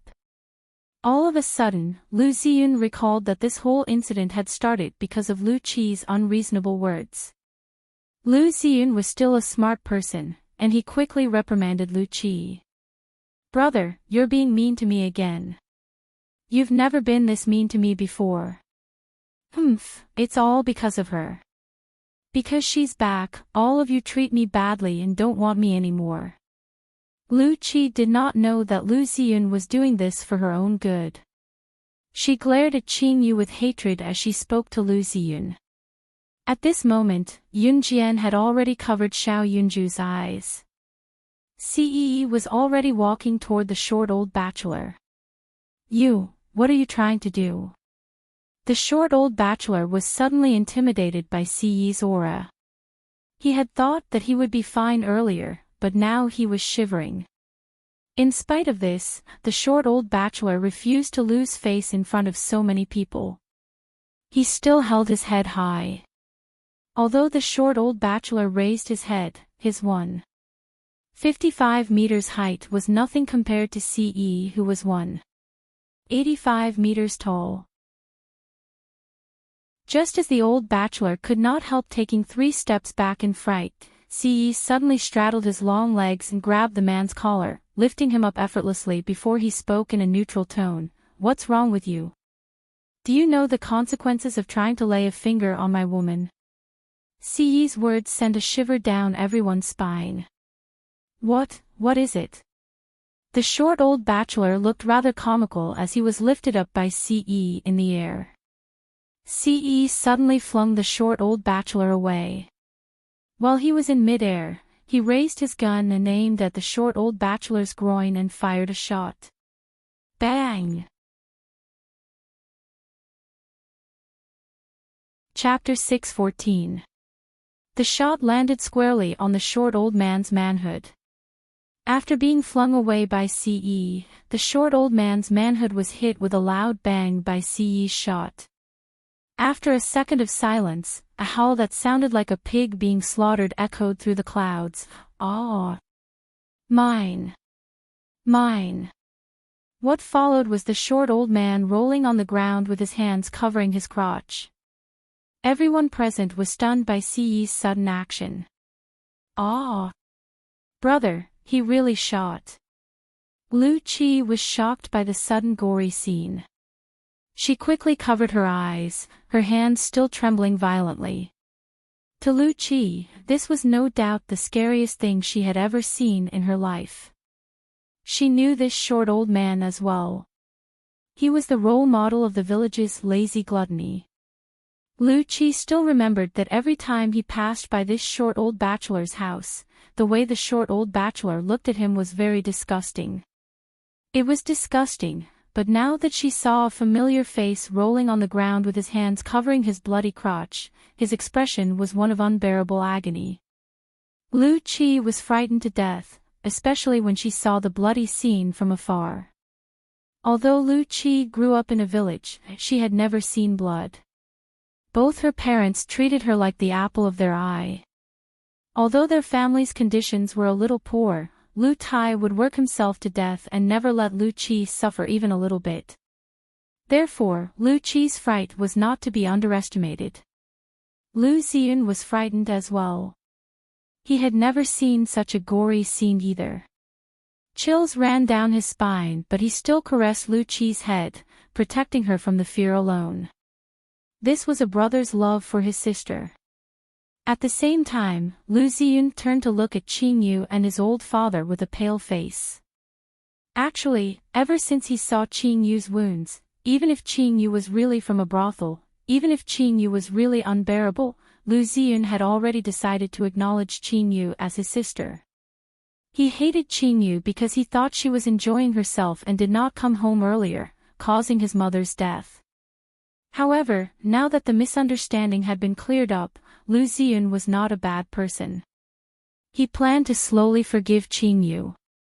Lu Ziyun turned to look at Qing Yu because he was afraid that Qing Yu would be afraid of witnessing such a gory scene. Unexpectedly, when Lu Ziyun turned to look at Qing Yu, what he saw was Qing Yu's normal face that was not at all frightened by the horrifying scene in front of him. Why wasn't his sister afraid at all? Lu Ziyun was doubtful. You actually dared to shoot. You're going to be caught. An old bachelor who saw what was happening pointed at Ce in fright, clutching his crotch as he exclaimed. Caught. Ce fiddled with the gun. His slender fingers hooked onto the gun firmly. His handsome face was illuminated by the winter sunset. Then, he gently flicked his hair, revealing a beautiful yet arrogant smile. He said to the old bachelor, I want to see which one of you has the guts to capture me.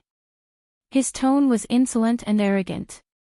However, he had the right to do so. Just as Ce finished his words, he put his gun away and left the short old bachelor rolling on the ground to fend for himself. Yun Jian was standing not far away. He put his gun away as he walked and soon reached Yun Jian, wrapping an arm around Yun Jian's slim waist in front of everyone. You, how dare you hurt people like this? Everyone's opinion of Yun Jian and the rest had changed completely. If Yun Jian was really from a brothel, how could she be so insolent? In other words, it was impossible for Qing Yu. Therefore, everyone was doubtful about the identities of Yun Jian, Qing Yu, and the others. Chapter 6:15. If she dared to kill someone, what else would she not dare to do? Yun Jian's words caused panic among the crowd. Especially the group of old bachelors who saw Yun Jian as a woman for sale. They were now looking at Yun Jian in disbelief, trembling in fear. Although Yun Jian was not the one who fired the shot, the way Ce pampered Yun Jian was enough to shock everyone present. The short old bachelor who had just lost his manhood had only spoken a few words about Yun Jian, but Ce had already crippled his manhood. Under such oppressive circumstances, who would dare to make a sound? If this wasn't courting death, then what was? As for the short old bachelor who was rolling on the ground with his hands covering his crotch, no one wanted to bother with him. After all, this short old bachelor was not a good person. However, it would not be good if someone died. Therefore, some of the older and more experienced people went over to help the short old bachelor up and headed to the only old clinic in Luo village. Those who were there to watch the show dispersed. What a joke! Who would be willing to be like that short old bachelor and watch a show, only to end up losing his manhood?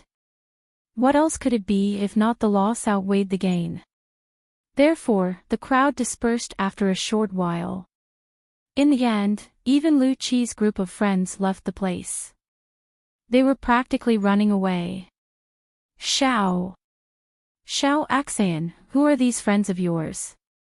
Lu Tai asked Qing Yu as he glanced at Ce and Yun Jian fearfully after everyone had left. Lu Tai was a farmer who had lived in Luo village his whole life and had not seen much of the world. Therefore, he felt a sense of fear when he saw Yun Jian and Ce. Dad. Qing Yu wiped her lips and glanced at Yun Yi, about to reply to Lu Tai when Lu Tai interrupted her. A voice that was louder than Qing Yu's came through, Dad. Look at her. What kind of friends does she have? How could they beat someone up like that?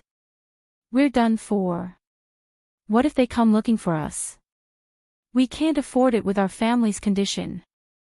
Lu Qi's exaggerated voice drowned out the words that Qing Yu wanted to blurt out. We didn't hurt him anyway. So many people in our village saw it. If anything happens, it's their fault. As Lu Qi spoke, she pointed at Yunjian and Ce with her not-so-slender and rather plump fingers. It's all on me, Qing Yu said bitterly, lowering her gaze after Lu Qi spoke. Xiao Axian. Lu Tai's pain was unbearable. He finally found his youngest daughter who had suffered outside for so many years, but his other children were at odds with her. There was nothing more difficult to deal with than this. Dad, it's fine. Qing Yu turned to smile at Lu Tai, her expression forced. Qing Yu knew now that it was difficult, extremely difficult, for her to reconcile with her brother and sister. However, her father would not. Even if she had indirectly caused her mother's death, she was Lu Tai's biological daughter after all. Xiao Axian, I've let you suffer. Lu Tai said tearfully as he patted the back of Qing Yu's hand with his aged hand. Lu Axian, there's no one around now. Tell us, what have you been doing all these years? Lu Ziyun asked Qing Yu again when he saw that there was no one around. His tone when he spoke to Qing Yu was no longer as irascible as before. Qing Yu's lips were pursed as she lowered her gaze before turning to Yunjian. Chapter 6:16. After all, Qing Yu was a higher-up in Kosha mercenaries. To be honest, her identity was an absolute secret. Kosha Mercenaries was an international mercenary group, and as a higher-up in Kosha Mercenaries, Qing Yu's identity had to be kept a secret. Of course, Qing Yu wanted to be honest with Lu Tai, Lu Ziyun, and the rest purely because they were her family, her closest kin. To be honest was to clear up misunderstandings. There were a few levels of honesty. The first was to come clean about everything. The other was to only reveal her identity as an assassin. Although the meaning was more or less the same, it was clearly inappropriate to reveal Qing Yu's true identity. After all, Qing Yu was a higher-up in Kosha Mercenaries, and Kosha Mercenaries had its own rules. The rules were set by Yunjian, and even Yunjian herself could not easily break them, let alone Qing Yu. Yunjian was protective, but she would not relent when it came to her bottom line. Lu Ziyun was puzzled by Qing Yu's turn to look at Yunjian. Lu Ziyun was no fool. Naturally, he could tell from the interaction between Qing Yu and Yunjian that Yunjian and Qing Yu must be related in some way. As for what they were related to each other, no one could say for sure. Unless Qing Yu came clean. Xiao Axian, it's all right now. We're at home. Dad didn't have the ability to find you and let you suffer outside. Dad will take care of you from now on. Dad will never let anyone bully Xiao Axian. Dad. Lu Tai thought that Qing Yu did not want to talk about the past. His aged face was bleak. He spoke continuously, but halfway through, tears welled up in his eyes. Lu Tai even wiped away his tears with his dry, old hand. Seeing that Qing Yu refused to tell him where she had been all these years, Lu Tai could confirm one thing: his Xiao Axian had indeed suffered a lot. Dad, it's not your fault. It's not Mom's either. If anything, it's my own fault for being playful when I was young. Qing Yu stood beside Lu Tai, her heart aching as she patted his back lightly to comfort him. Say it, Yunjian suddenly spoke up just as Qing Yu was about to keep her mouth shut. Qing Yu's hand that was soothing Lu Tai's emotions paused abruptly as she turned to look at Yunjian in surprise. Sister Jian. It's better to make certain things clear, Yunjian said to Qing Yu with a smile. If it was the Yunjian from her past life, she would never have supported Qing Yu's confession. In the past life, slaying God was unintentional. In her previous life, even when her younger brother died, it was inevitable for her to be sad, but it was not to the extent that she would die. But after her rebirth, after such a long period of time together, Yunjian discovered that there could be such deep affection between people. There wasn't a single person who didn't yearn for kinship. In her previous life, Yunjian yearned for kinship, but what she yearned for was perhaps only kinship, the feeling of being cared for. Not that person. Until now, Xiao Yunju, Qin Yiru, and Yun Yi had completely integrated into her life. She understood what kinship was. She also understood that none of them could be replaced by others. Qin Yu nodded solemnly after getting Yunjian's permission. Seeing that Qin Yu was going to come clean, even Yun Yi could not help pricking up her ears. Lu Ziyun was even more focused. Lu Qi was the only one who didn't seem to care at all. Chapter 6:17. When I was abducted back then, I was brought to a small island. Later, I realized that there were at least a few hundred children who were abducted like me.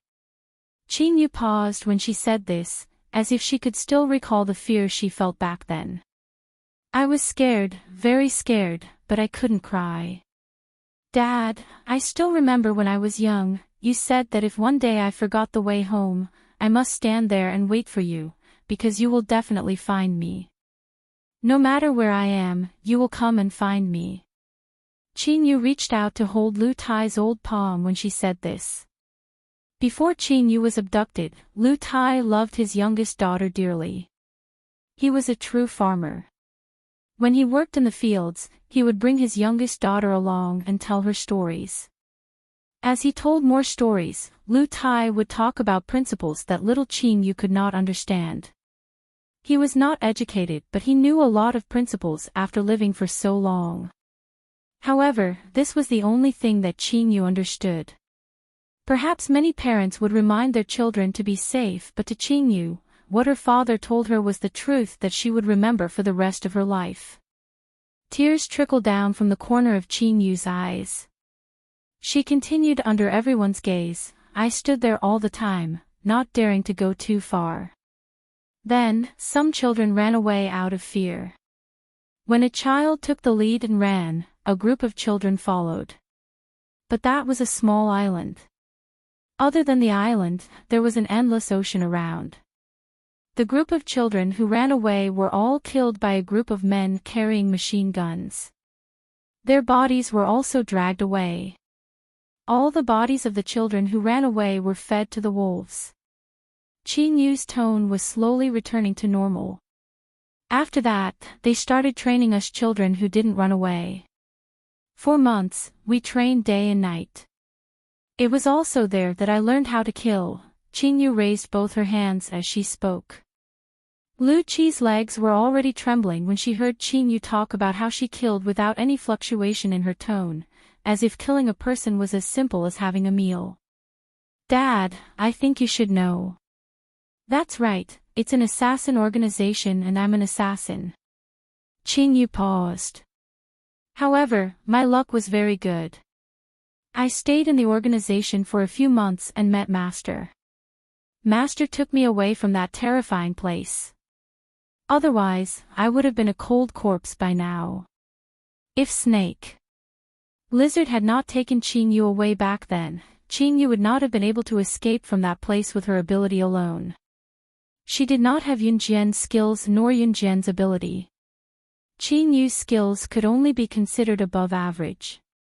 If Qin Yu had been like Yunjian, she would not have been able to leave the assassin organization alive.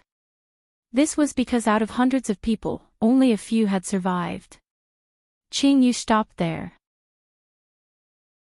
She did not tell Lu Tai and the rest that she had been following Yunjian ever since. Qin Yu knew that Yunjian did not want to expose her identity. Assassin. Xiao Xiao Axian. These wounds on your body, there. Lu Tai's eyes widened as he stared at Qin Yu in disbelief with his mouth agape. I was stabbed by someone. There's also a gunshot wound. Qing Yu did not hide it since she had already revealed it. Lu Axian, you. Lu Ziyun was speechless from Qing Yu's words. His sister, the sister that he thought had returned in glory, had gone through such pain. Chapter 6:18. The kidnapped sister was not sold to a prostitute's brothel, nor was she crippled and left to beg on the streets. Both of these were common occurrences in the real world. There were even quite a number of children from Luo village who were abducted. By the time their parents found their children, they were already crippled. How could a girl who had been a prostitute get married? Which one of the crippled beggars on the streets was not missing an arm or a leg? How would they live in the future? Some of them were even blinded. These were nothing more than human traffickers' tactics to gain sympathy from passers-by. These detestable human traffickers did not destroy a person but a family's happiness. However, these were not Qing Yu's experiences. She had gone to a place even crueler, an assassin's organization. Perhaps they had been abducted to become prostitutes, or perhaps they had been crippled and forced to beg on the streets. It was unfortunate, but at least this group of people was still alive. What about an assassin's organization? This was a place where the winner was king and the loser was a bandit. If one did not have the ability, one would die. In an assassin's organization, there were hundreds of children but only a few of them survived until the end. Sometimes, there were not even 3 of them who survived. Yet his sister had been kidnapped to such a place. Lu Ziyun's heart skipped a beat. It was also in this second that his hatred for Qing Yu was completely set aside. He hated her because he thought that Qing Yu did not want to go home because she was enjoying life all these years, but when he knew what she had been through, as her brother, Lu Ziyun's heart still ached. This was his sister after all. My Xiao Axian, you've suffered. It's all Dad's fault. I couldn't find you and didn't keep my promise. It's Dad's fault, it's Dad's fault. Lu Tai's soul almost left his body when he heard Qing Yu's story. He thumped his chest and yelled at himself for being useless. He really did not expect his younger daughter to be kidnapped and sent to an assassin's organization. Those who entered a place like that would die without a doubt. Dad, didn't I come back alive? Dad, don't blame yourself. If it weren't for you telling me to wait for you at the same spot when we got separated, I would have been running around with those kids. Qing Yu quickly grabbed Lu Tai's hand and comforted him. If Qing Yu had run around like the other children, she would have died on the spot. As expected, Lu Tai's emotions calmed down at once when Qing Yu said that. Yun Jian scanned everyone's expression and realized that Lu Ziyun had completely cleared up his misunderstanding of Qing Yu. As for Lu Qi, she was Qing Yu's elder sister.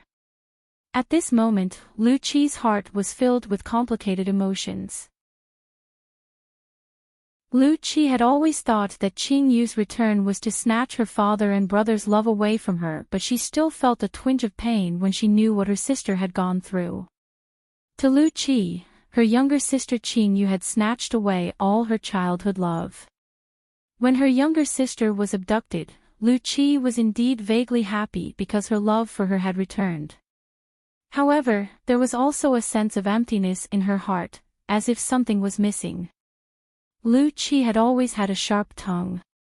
No matter how hurtful her words were, no one would dare to claim second place if she claimed to be the best. So, Dad, we must live together as a family from now on. Qing Yu flashed a bitter smile. Lu Tai nodded heavily, touched. Chapter 6:19. Yun Yi's voice rang out, startling everyone present. They then recalled how Yun Yi had claimed that Qing Yu was his woman in front of everyone to protect Qing Yu. Was he not joking earlier? To be honest, Lu Tai really thought that Yun Yi was joking earlier. After all, to Lu Tai, a young man like Yun Yi was quite outstanding. Yun Yi was handsome and seemed like a nice person. One look and one would know that he was a reliable person. Of course, Lu Tai would not associate his youngest daughter with Yun-yi. Based on the situation earlier, Lu Tai would have thought that Yun-yi had claimed that Qin-yu was his woman because they were friends and that Yun-yi was only trying to support Qin-yu. However, just as he was enjoying himself with his youngest daughter and everyone's mood was getting better, Yun-yi suddenly spoke.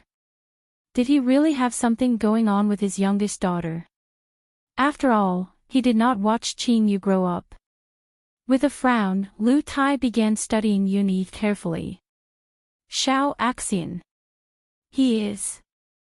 Lu Tai pointed at Yun-yi who was standing not far away from Yun-jian and asked Qin-yu. Dad, he's my friend's brother. Qin-yu knew that Lu Tai did not care about her past at all.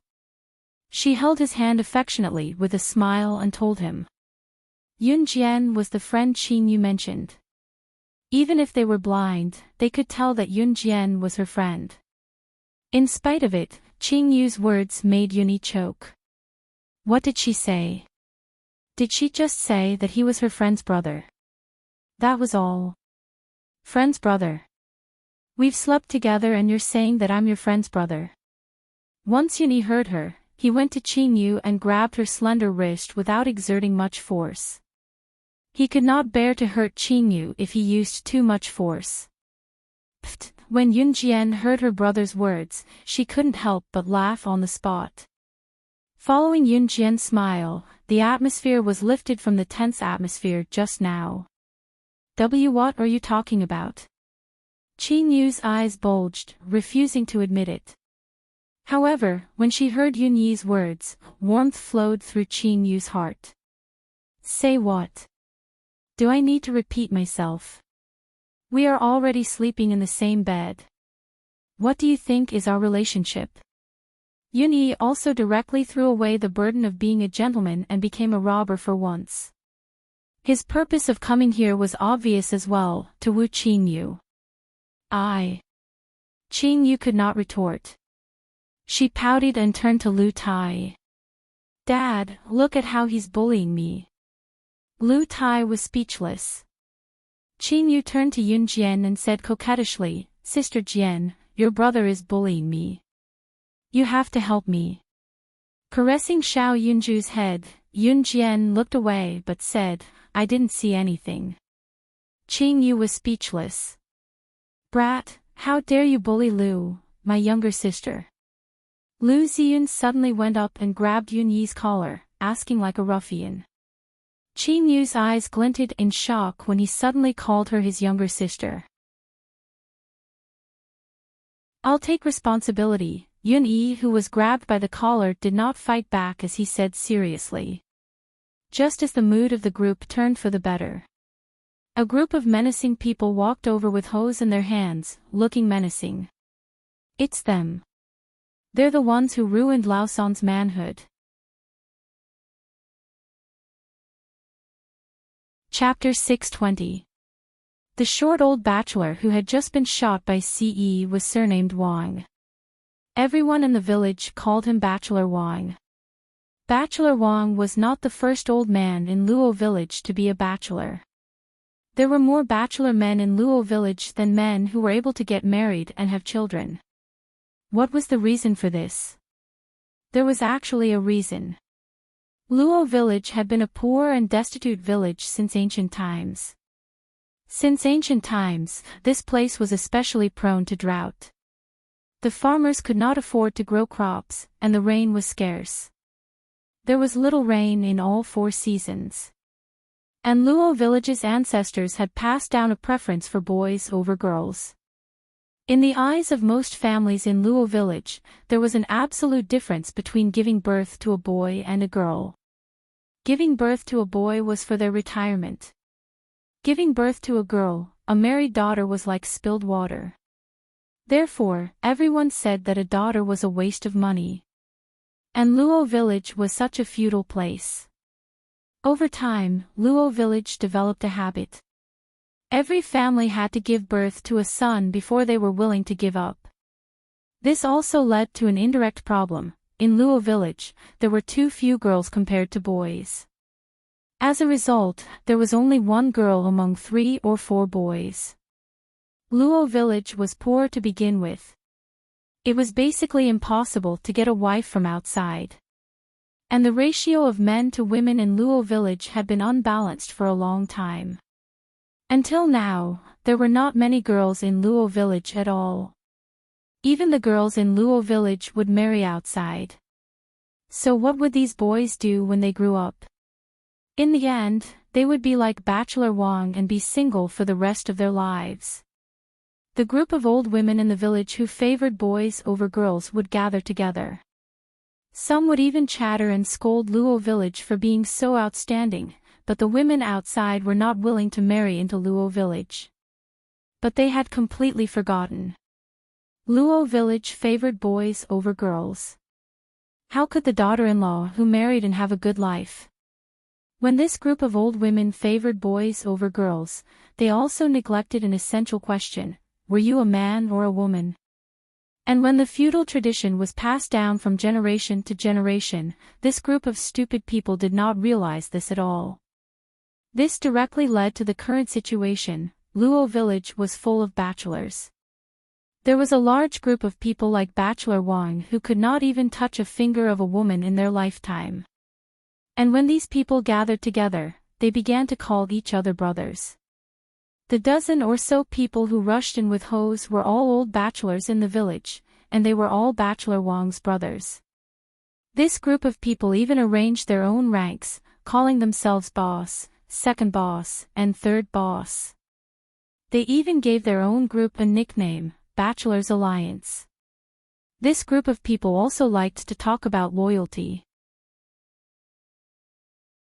Previously, a group of people in the village carried Wang Xingluan out, and it was in the hands of this group of people who called Wang Xingluan brothers.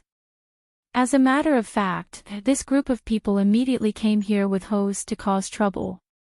This group of old bachelors were all people who did not have a family, so they had nothing to worry about. In Luo village, they were also the kind of people who dared to do anything. A group of people walked into Lu Tai's courtyard in a grandiose manner. Standing at the front was an old man with a height of 1.8 meters. People called him Brother Hu, and it was said that he mingled in the streets of Axian City. Brother Hu was the boss of this group of people, but he was not alone. The reason why Brother Hu was so arrogant was because he was a member of Axian City's black market gang. Moreover, he was in existence with some status.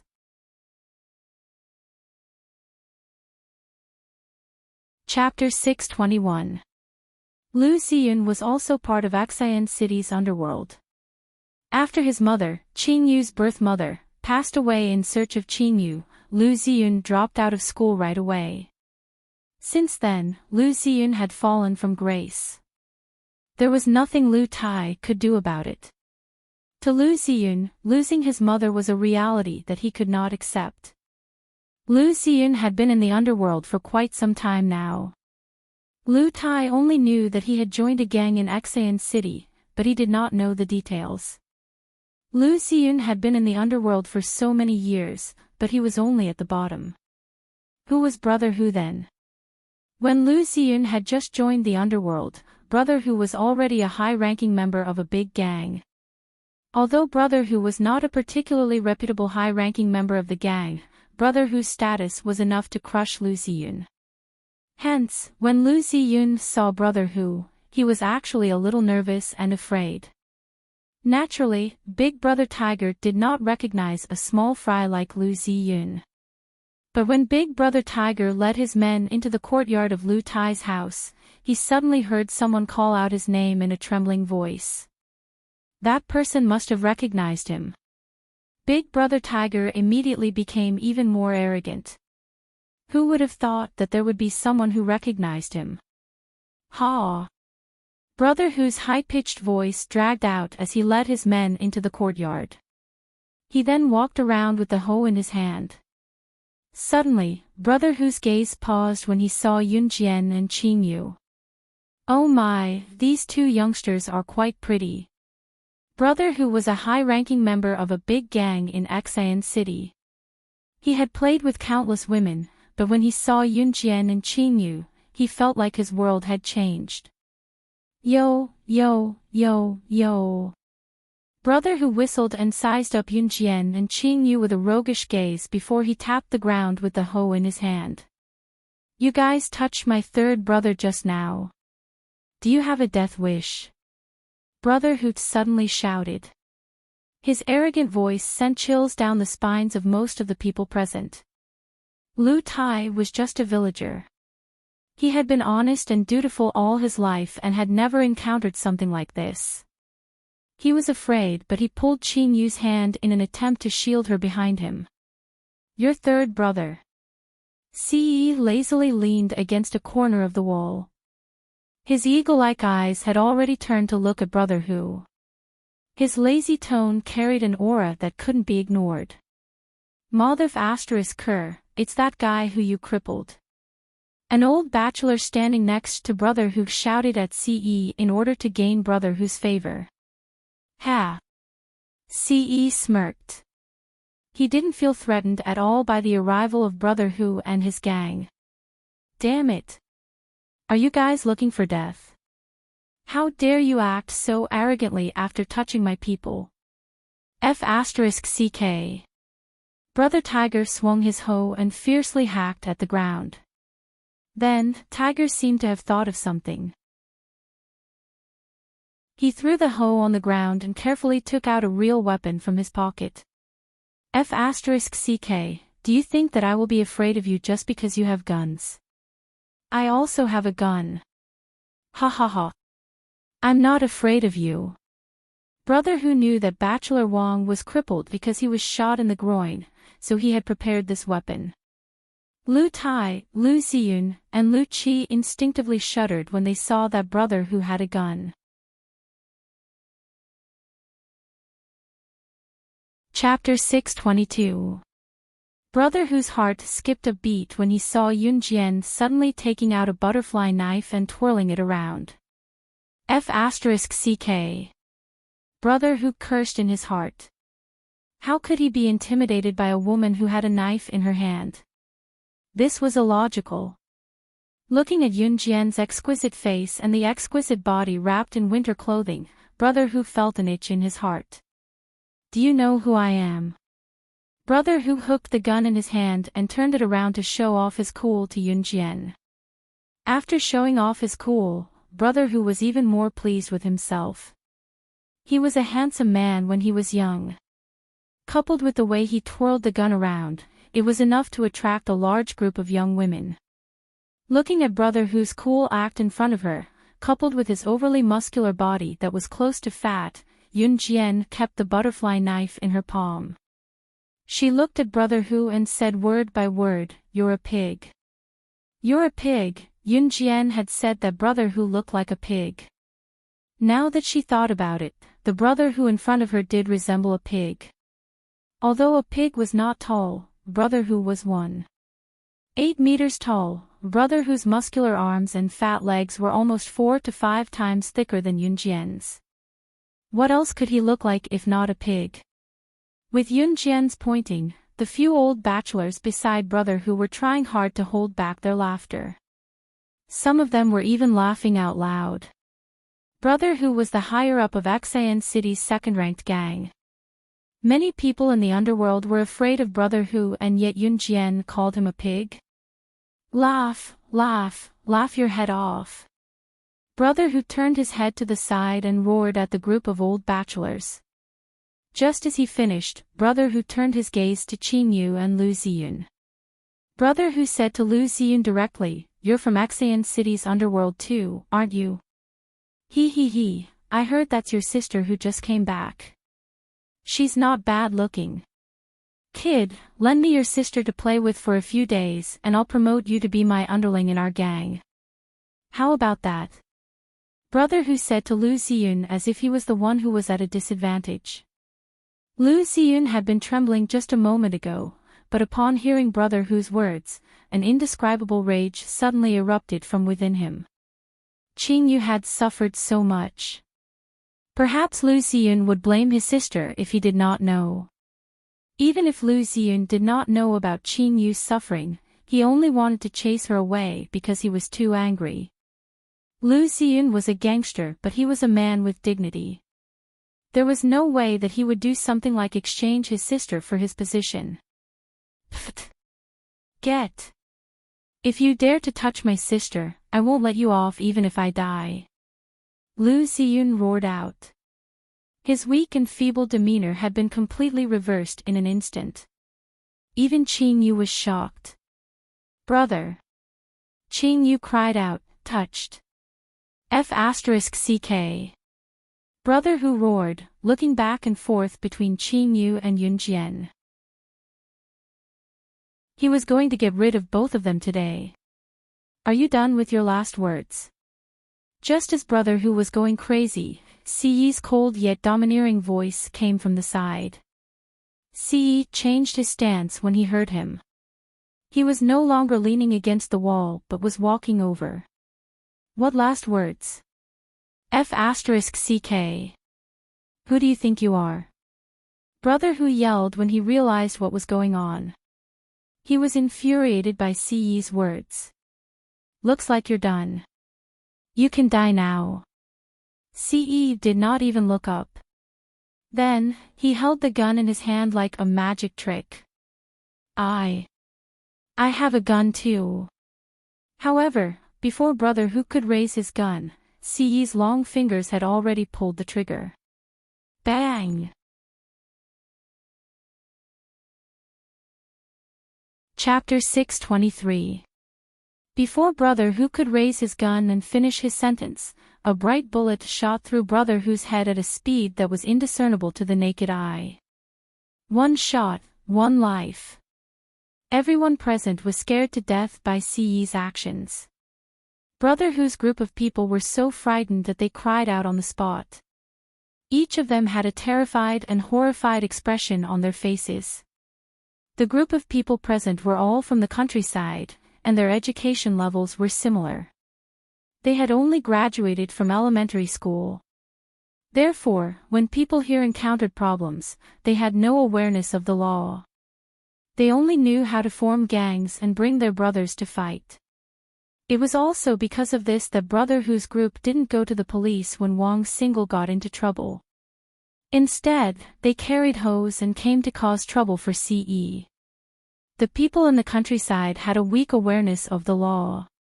When something happened, they would usually find someone to solve it themselves.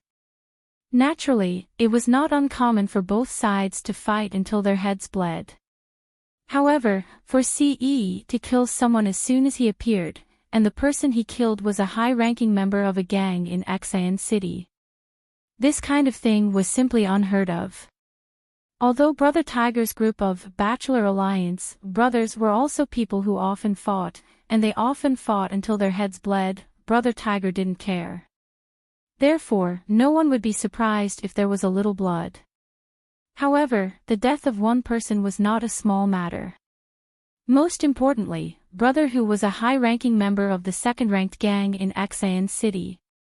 If the gangs in Xian City were to blame them, none of them would have an easy time. For a moment, Brother Hu's group of brothers were all frightened out of their wits. Murder, murder. You killed someone. Someone pointed at CE and said in an extremely terrified tone. Do you know who you killed? That's a high-ranking member of the second-ranked gang in Xian City. You're finished. One of Brother Hu's brothers shouted at CE and Yun Jian in astonishment. How dare you look at my woman like that? Do you still think you can live? Don't even think about leaving today. CE's slender fingers lightly flicked the muzzle of his gun. He cast a sidelong glance at the group of people as if he was looking at a group of dead people. CE killed someone just because they looked at Yun Jian that way. Coupled with the fact that CE had crippled Wang Guoguang's family jewels. Lu Tai, Lu Xiyun, and Lu Qi were already scared out of their wits. But now, a sense of horror welled up in their hearts. Brother Tiger's group of brothers immediately realized this. From CE's words, he was going to kill all of them. Brother Tiger's group of brothers panicked. He was even more terrified than Brother Tiger dying in front of him. "Ah! I don't want to die," the group of people howled. They no longer pretended to be manly as they turned around and ran away. Ce narrowed his eyes and raised his gun. He was the leader of the Inhun organization and had never cared about human lives. The reason he did not kill before was for Xiao Jian's sake. However, the same thing could not happen more than 3 times. This group of people had repeatedly violated his bottom line. Based on his personality, he should have killed them all. "No. Don't. Young man, you can't." Lu Tai was kind-hearted. Despite his fear, he ran up to Ce and blocked Ce from killing more people. "Let them go," Yun Jian said when she saw the situation. Brother Tiger's group of brothers also took advantage of this time to run away without leaving a trace. Lu Tai suppressed his fear instantly. Lu Qi, on the other hand, was rooted to the spot dumbly. There was only endless fear in her. The man of the friend Qin you brought back had killed someone.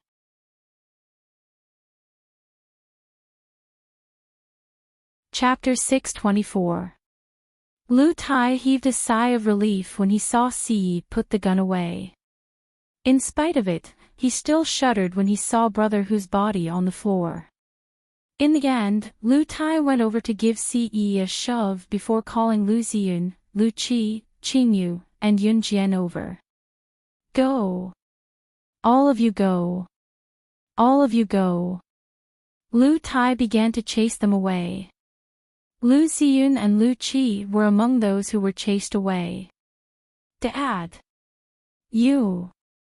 Lu Ziyun's eyes widened as he stared at Lu Tai in disbelief. "Go. Don't say anything else.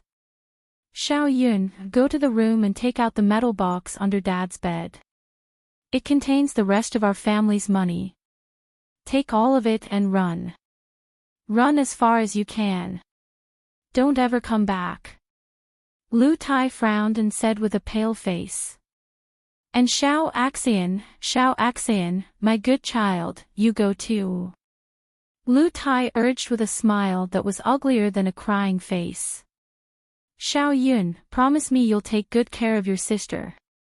Lu Tai turned to Lu Ziyun and said. Lu Tai's order made Lu Ziyun and Lu Qi's faces even paler. They also realized the seriousness of the matter. Lu Tai was just a farmer from Luo village, but Brother Hu was a high-ranking member of Axian City's second gang. Although Brother Hu was not killed by Lu Tai, he died in his own home. The second gang in Axian City was stirring up trouble. Not only did they collect protection fees from those who worked hard in Axian City, they also exploited the common people. Even if one of their brothers died, the second gang would implicate Lu Tai's family, let alone the death of a high-ranking member of Axian City's second gang. Lu Tai was an honest man. Although Ce was the one who killed him, Ce would have to go to jail if this matter was blown out of proportion. He might even be executed.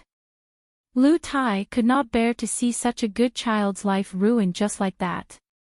After all, this was caused by Brother Hu and his gang. Although Lu Tai believed that Ce was being impulsive, he did not want to leave this place. On the other hand, Lu Tai himself was reluctant to leave the place where he had spent his entire life with his late wife. But considering his children, he decided to bring Lu Ziyun and Lu Qi along as well. "Dad. We didn't kill them, so why should we run?"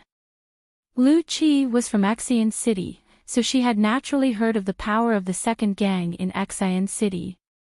However, she couldn't understand why they had to run away when they weren't the ones who killed this man. Lu Tai's actions were obvious.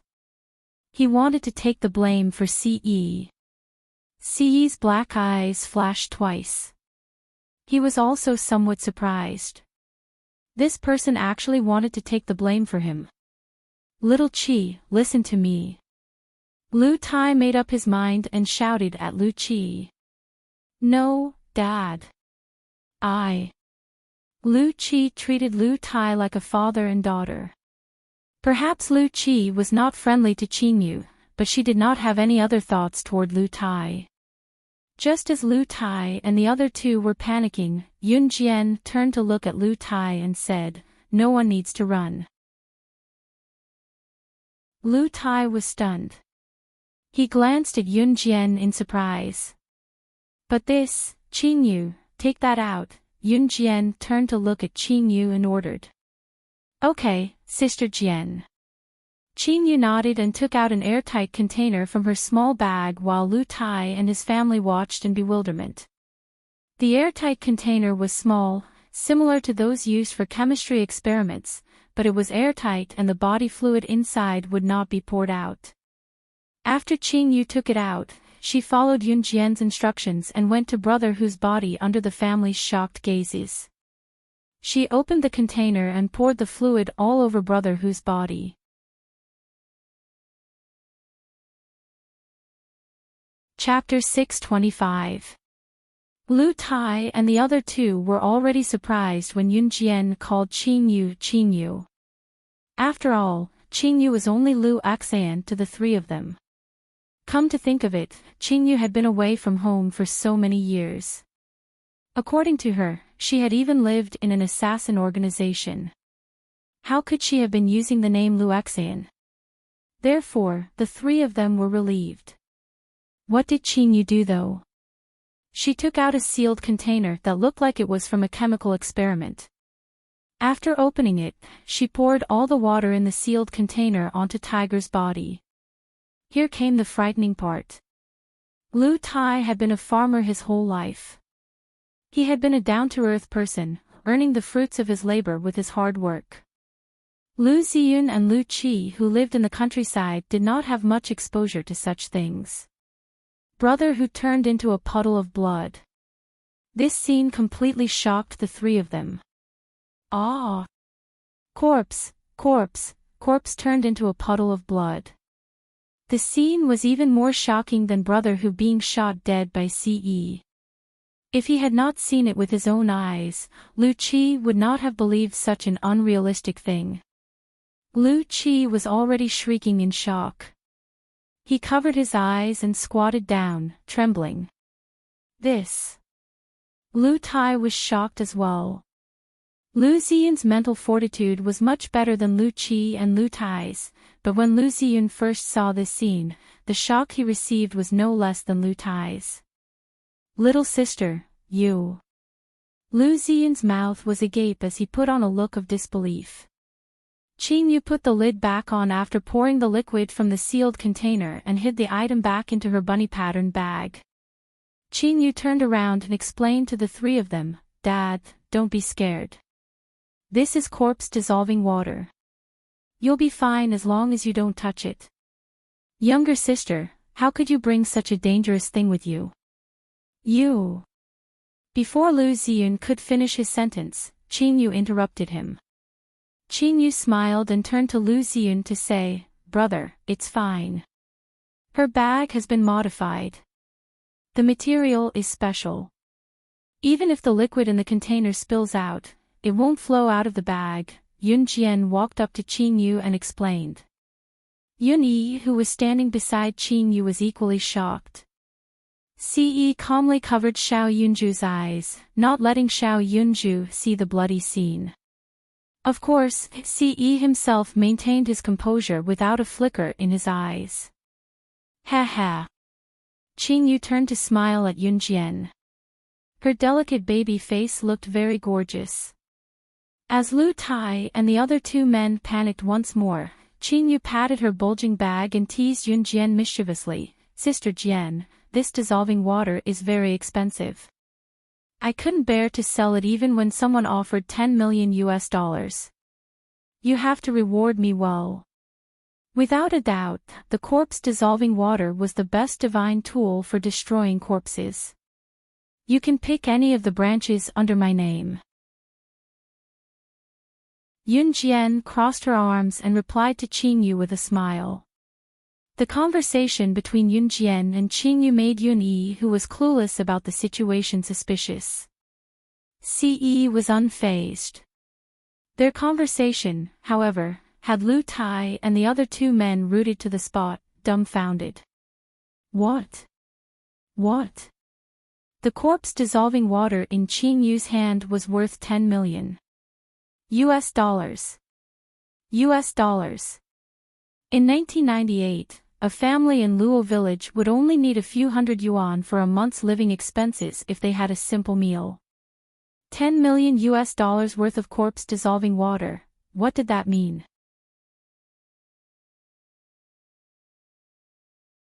Chapter 626. Yun Jian had many subsidiary companies in her past life. When she was reborn, the company she stole from with her hacking skills had many subsidiary companies, but that company was managed by one of Yun Jian's subordinates with the codename Alluring Demonis. The company that Alluring Demonis was in charge of was known as subsidiary companies in other regions and not in the headquarters. Subsidiary companies were not the head office.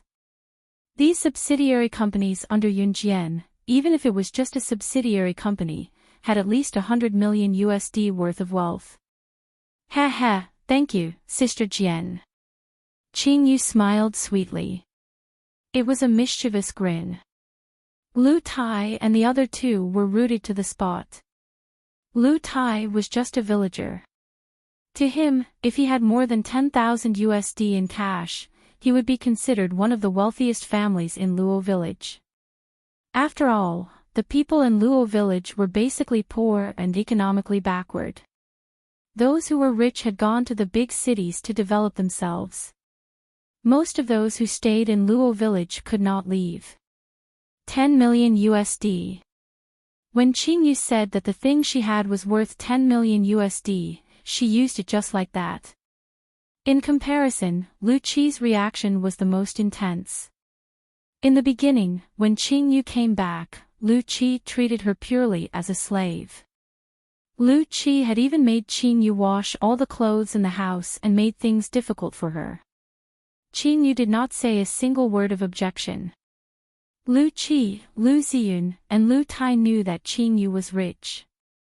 After all, Qing Yu was wearing branded coats when she came back. They did not expect Qing Yu to be so rich. They did not expect Qing Yu's friend to be so rich as well. She offered to give Qing Yu a subsidiary company right off the bat. A subsidiary company was still a company. This young girl was frighteningly capable. Dad, why are you guys afraid of this person? Qing Yu turned to ask Lu Tai after her interaction with Yun Jian. This person was naturally referring to Brother Tiger. Yun Jian watched with her arms crossed. Sigh. At this moment, Lu Tai sighed and shook his head.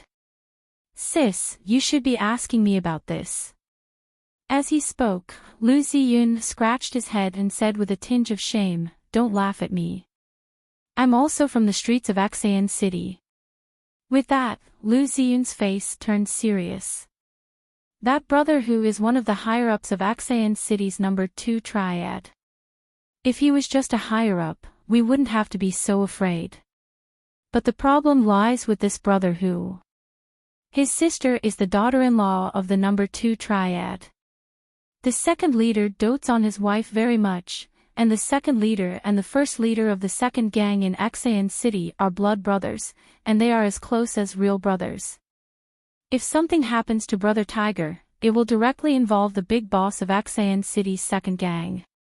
The second gang's status in Xian City is not ordinary. I'm just a small punk, and my family is just an ordinary family. There's no way we can fight against the second gang in Xian City. That was why Lu Tai reacted so violently after Ce killed Brother Hu. Then what should we do? Lu Qi shouted in fear. Then, Lu Qi glared fiercely at Yun Jian and Ce and shouted at them, This is all your fault. You'll have to take responsibility. Don't drag my family into this. Of course we won't let your family take responsibility. Yun Jian glanced at Lu Qi. Yun Jian naturally wouldn't let Lu Tai's family bear the consequences.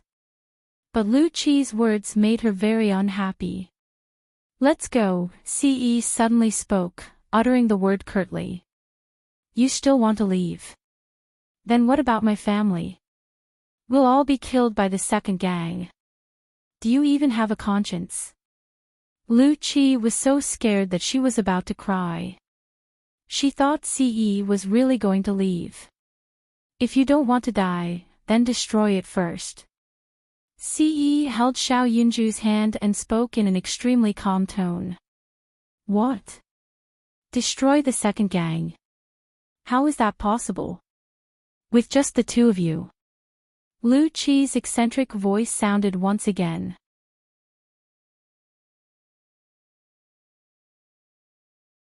Chapter 627. Ha! Ce scoffed softly at Lu Qi's words. Ignoring Lu Qi, he pulled Xiao Yunju outside. For Yun Jian's sake, Ce had already shown mercy by not killing Lu Qi on the spot. If they stayed any longer, Ce would only feel the urge to shoot them dead. Ce had always been decisive, unlike Lu Qi's family who was overly cautious. Taking 2 steps toward the door, Ce turned back and walked to Yun Jian, holding Yun Jian's hand with his other hand and heading out. Qingyu followed when she saw Yun Jian heading out. "Sister Jian, I'm going too." Since Qingyu wanted to go, Yunyi wanted to follow as well. "Don't go, all of you.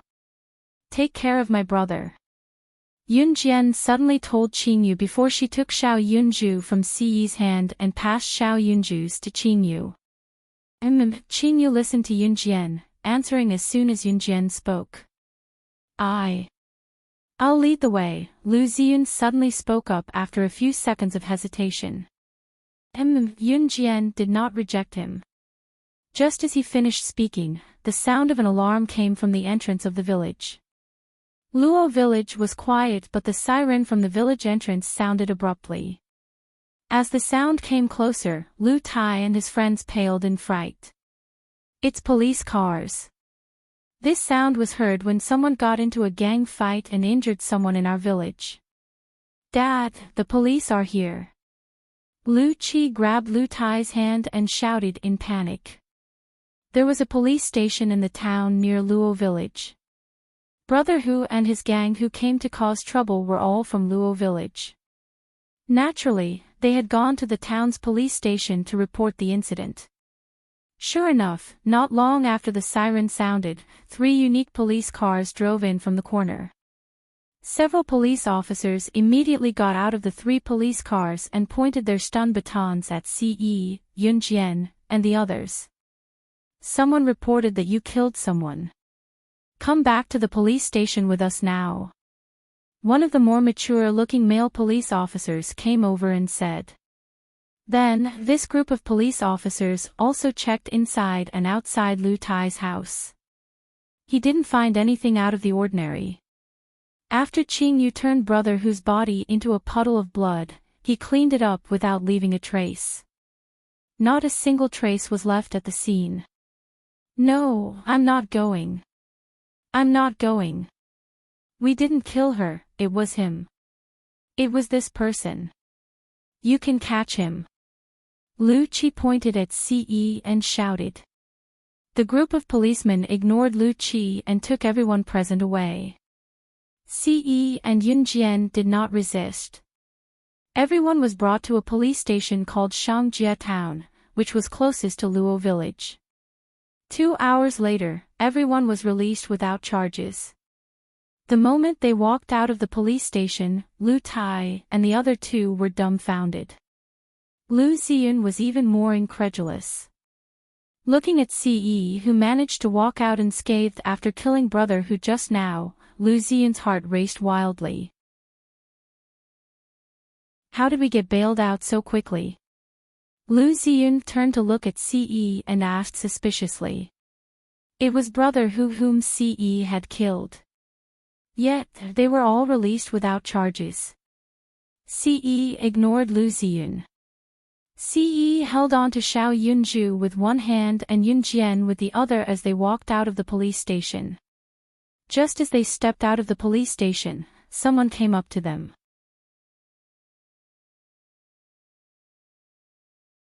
Chapter 628. Ce nodded slightly as if everything was under his control.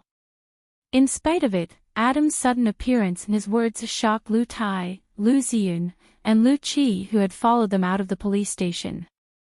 The second mafia group in Xian City was second only to the first mafia group in Xian City. In Xian City, the second mafia group was in existence that could cover half the sky with one hand.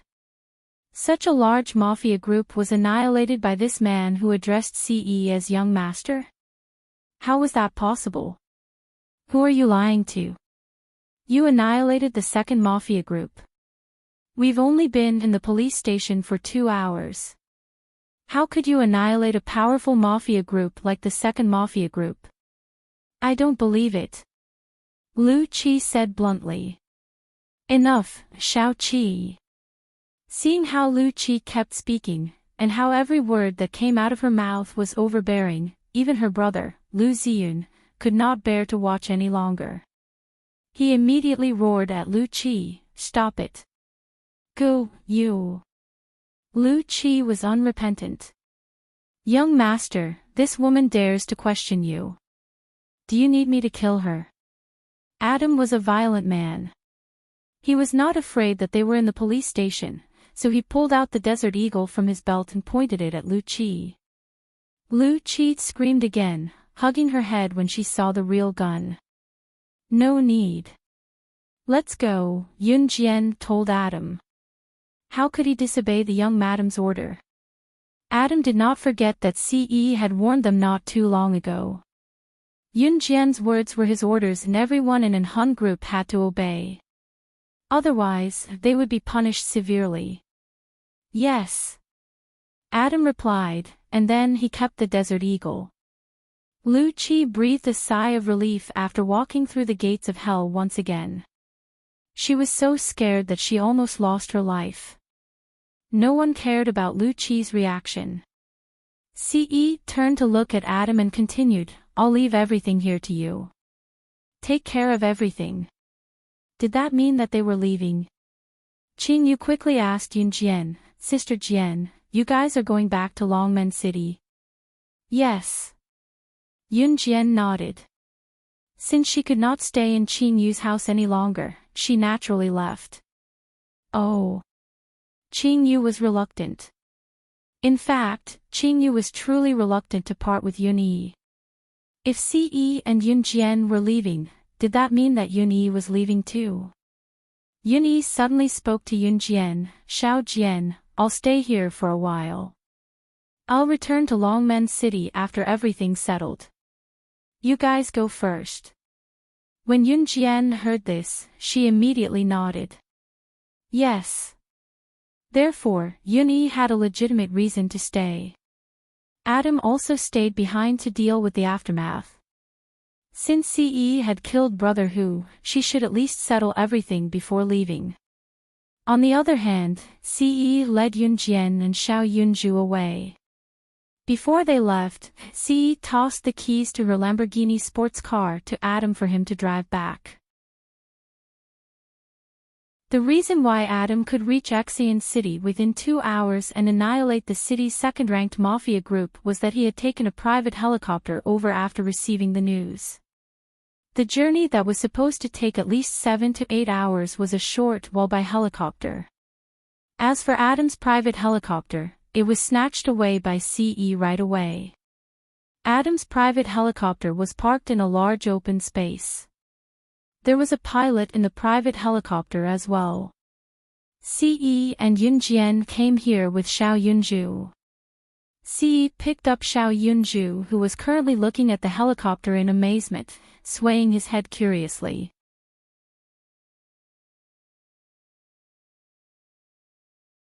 Chapter 629. Xiao Yunju shook his head quickly and answered obediently, "No." Xiao Yunju then turned to Yun Jian and asked with a pout, "How about Jijie?" Have you been in a helicopter before? Faced with such an obedient Xiao Yunju, Yunjian could not bear to lie. She nodded and said, oh. Xiao Yunju nodded again. Ce had already squatted down to carry Xiao Yunju and put Xiao Yunju on the back seat of the helicopter that was parked on the lawn. The helicopter was parked on the ground, not too far away from the ground. Ce turned to hold Yunjian's hand and went to the back seat of the helicopter. After closing the side door, the pilot in front operated the helicopter to take off. Oh, we're flying! Xiao Yunju exclaimed happily by the window at the back seat of the helicopter. He even spread his arms in excitement. Sit tight and don't move around, Yunjian could not help calling out to him. Seeing how happy Xiao Yunju was, Yunjian's heart warmed from the bottom of her heart as well. It was to the extent that Ce kept holding Yunjian's hand. Even when he rubbed her soft hand with his large palm and took advantage of her, Yunjian did not notice it at all. The helicopter reached Longmen City in just an hour. The helicopter had to land on a flat and spacious ground. It could not land anywhere.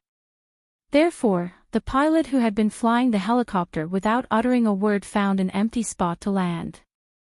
After Ce pulled Yunjian and Xiao Yunju down, the pilot drove the helicopter away.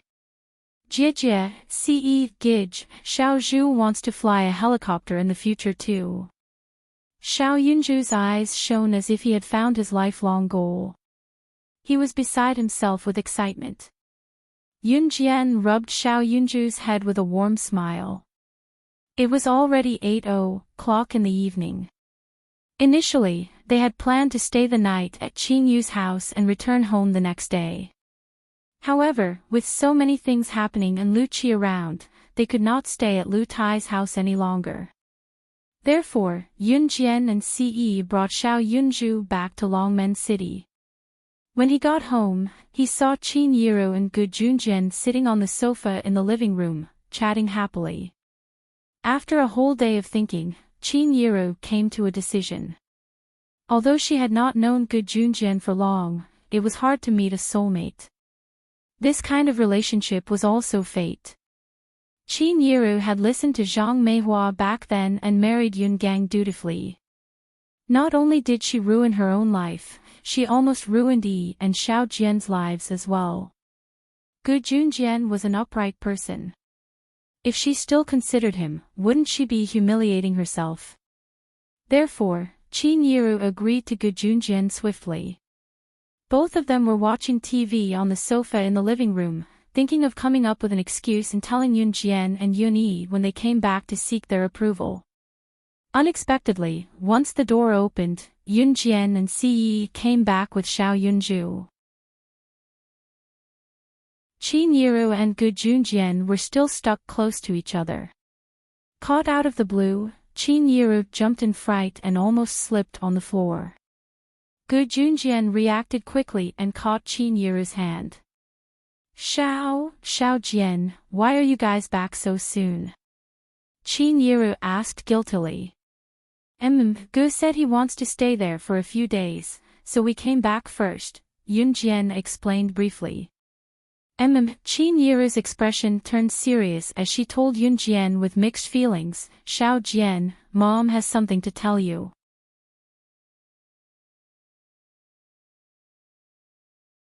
Chapter 630. What? Xiao Jian, you know about it. Qin Yiru was still hanging her head, thinking about how she should tell Yunjian about it. She did not expect Yunjian to already know about it. Mom, as long as you're doing well and happy, I won't object. I'll support you with everything I have, Yunjian said from the bottom of her heart. Humans had feelings. Although Yunjian was a secret agent in her past life, she had already treated Qin Yiru as her biological mother in this life. What Qin Yiru did for her and her brother could not be expressed in a few words. Yunjian also knew that no one would do more for her than Qin Yiru. This was motherly love. Of course, If Ce heard what Yunjian said from the bottom of her heart, he would be the first to stand up for her. After Yunjian said what she said, Qin Yiru's eyes were already moist. Her Xiao Jian had really grown up.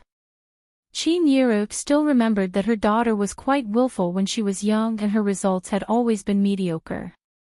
It was only when the first semester of the third year of junior high school started that her results gradually improved. Before she transferred from Xinjiang town to Longmen City, she had even gotten first place in the 5-school joint examination. Qin Yiru was so proud back then. Xiao Jian. Qin Yiru's tears were about to fall. Mom, don't cry. If you cry, I might disagree. Yunjian chuckled. Amused by Yunjian, Qin Yiru held back her tears and smiled through her tears.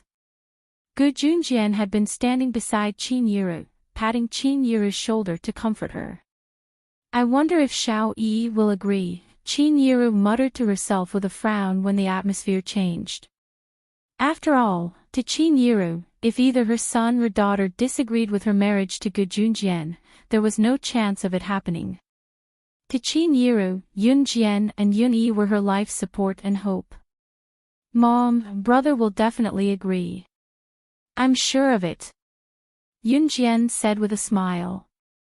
Her brother, Yun Yi, still wanted Qin Yiru to agree to him and Qin Yu.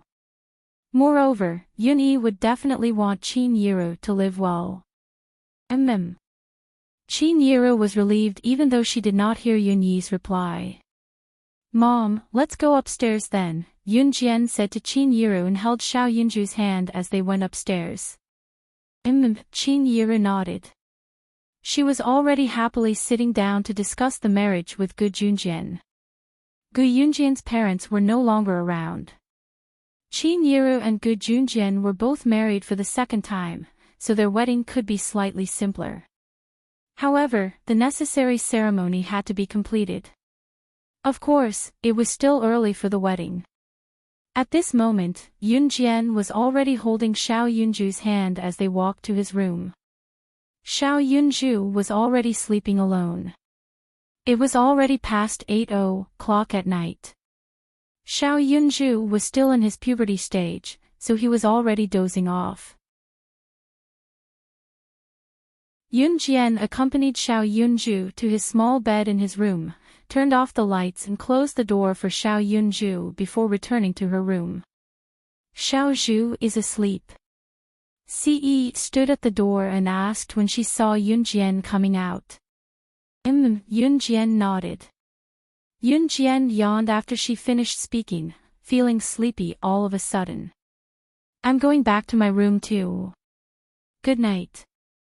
Yunjian turned to tell Ce before she turned a corner and returned to her room sleepily.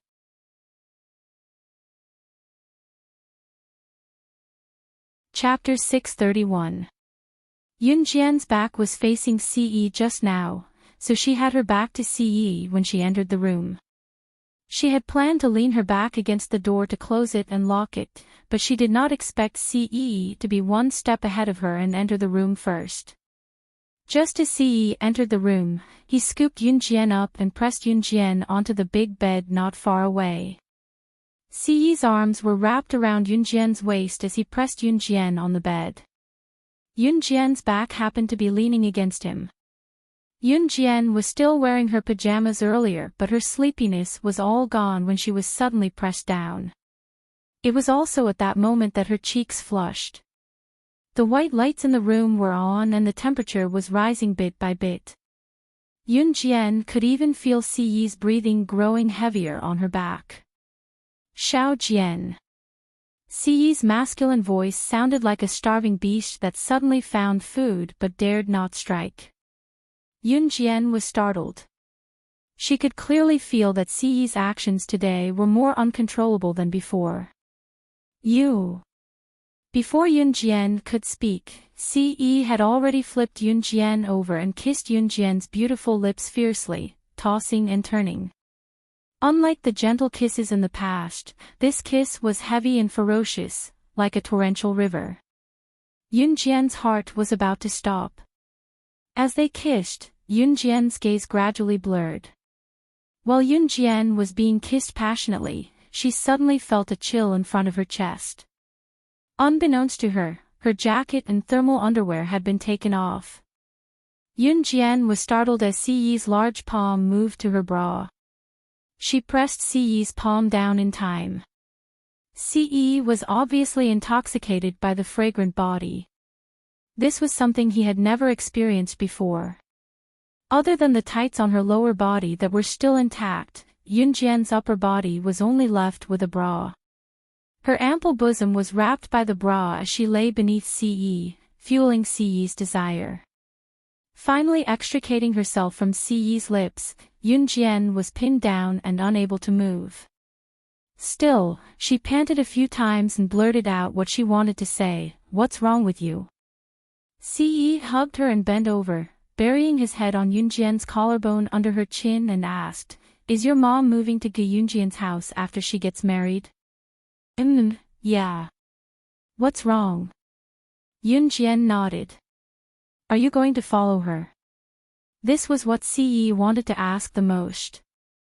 Yunjian and Qin Yiru's wedding date shouldn't be too long. If Yunjian were to move out, how long would it take for him to see her again? If my mom moves to Officer Ji's house, I'll naturally follow her. Not only me, but Xiao Zhu will also go. Oh right, my brother will too. After all, this isn't my house. My mom has been here for so long that she's actually quite embarrassed. Before Yunjian could finish her sentence, she felt a shadow covering her lips again. What followed was a long period of demanding.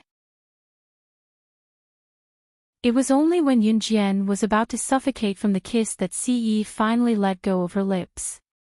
Yunjian didn't understand what Siyi meant. If Qin Yiru were to marry Yunjian, she would naturally move out. And Yunjian would definitely move out with Qin Yiru. Xiao Yunzhu and Yunyi would also move out. Yunjian couldn't figure out what he was angry about. Just as Siyi lowered his head to cover her lips again, Yunjian suddenly turned her head and asked him, "What's wrong with you today?"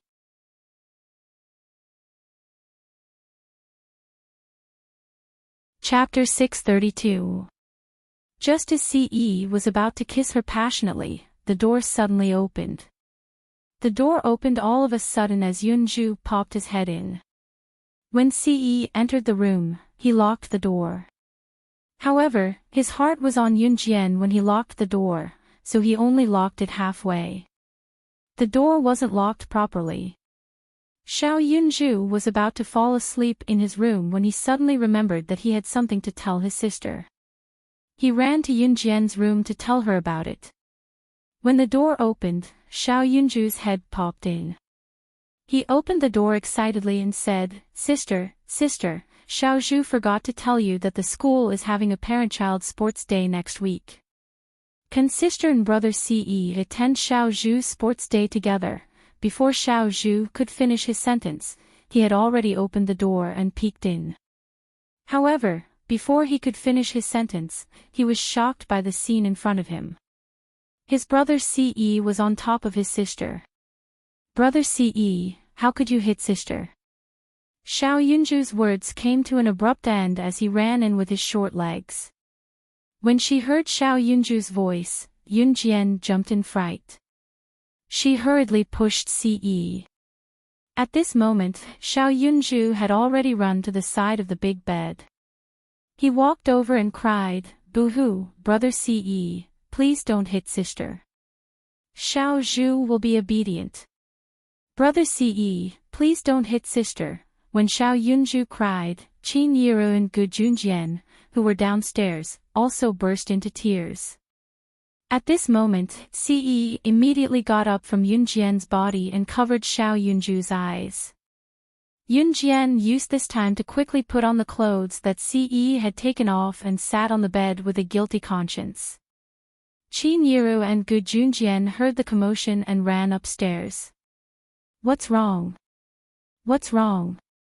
Qin Yiru was so frightened that she threw away the TV remote control in her hand. When she heard Xiao Yunju's cries, she immediately ran upstairs as fast as she could. Gu Junjian also ran upstairs as fast as he could to Yunjian's bedroom. When he reached Yunjian's bedroom, Qin Yiru asked, "What's wrong?" "Xiao Zhu, what's wrong?" When he reached the door, he saw Ce carrying Xiao Yunju in the room. Yunjian was sitting upright on the bed like a student who had been caught absent-mindedly by the teacher. When she saw Qin Yiru appear at the door, Yunjian smiled and said to Qin Yiru, "Mom, it's nothing. We were just playing a game with Xiao Zhu." He cried when Xiao Zhu lost. Yunjian then turned to look at Xiao Zhu and said symbolically, "I told you that a man shouldn't cry. Xiao Zhu, do you understand?" Yunjian had no choice but to use her brother as a shield.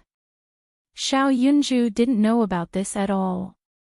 He only knew that Ce was biting his sister. The teacher said that biting meant hitting, so Xiao Yunju told him the truth. "No, Jijie, you're lying." Xiao Zhu was sleeping and suddenly remembered that Xiao Zhu had something to tell Jijie, so Xiao Zhu came to Jijie's room and saw Ce Gij hitting Jijie. "Ae, you hit Xiao Jian." Qin Yiru was shocked. "You're tuning into the LoveLore Library YouTube channel. We're so grateful for your support, and don't forget to subscribe to join us on this incredible journey through captivating stories. Your generosity through donations truly makes a world of difference, as it's the primary source of revenue that allows me to expand and enhance this channel for you. Thank you from the bottom of my heart for being a part of this adventure.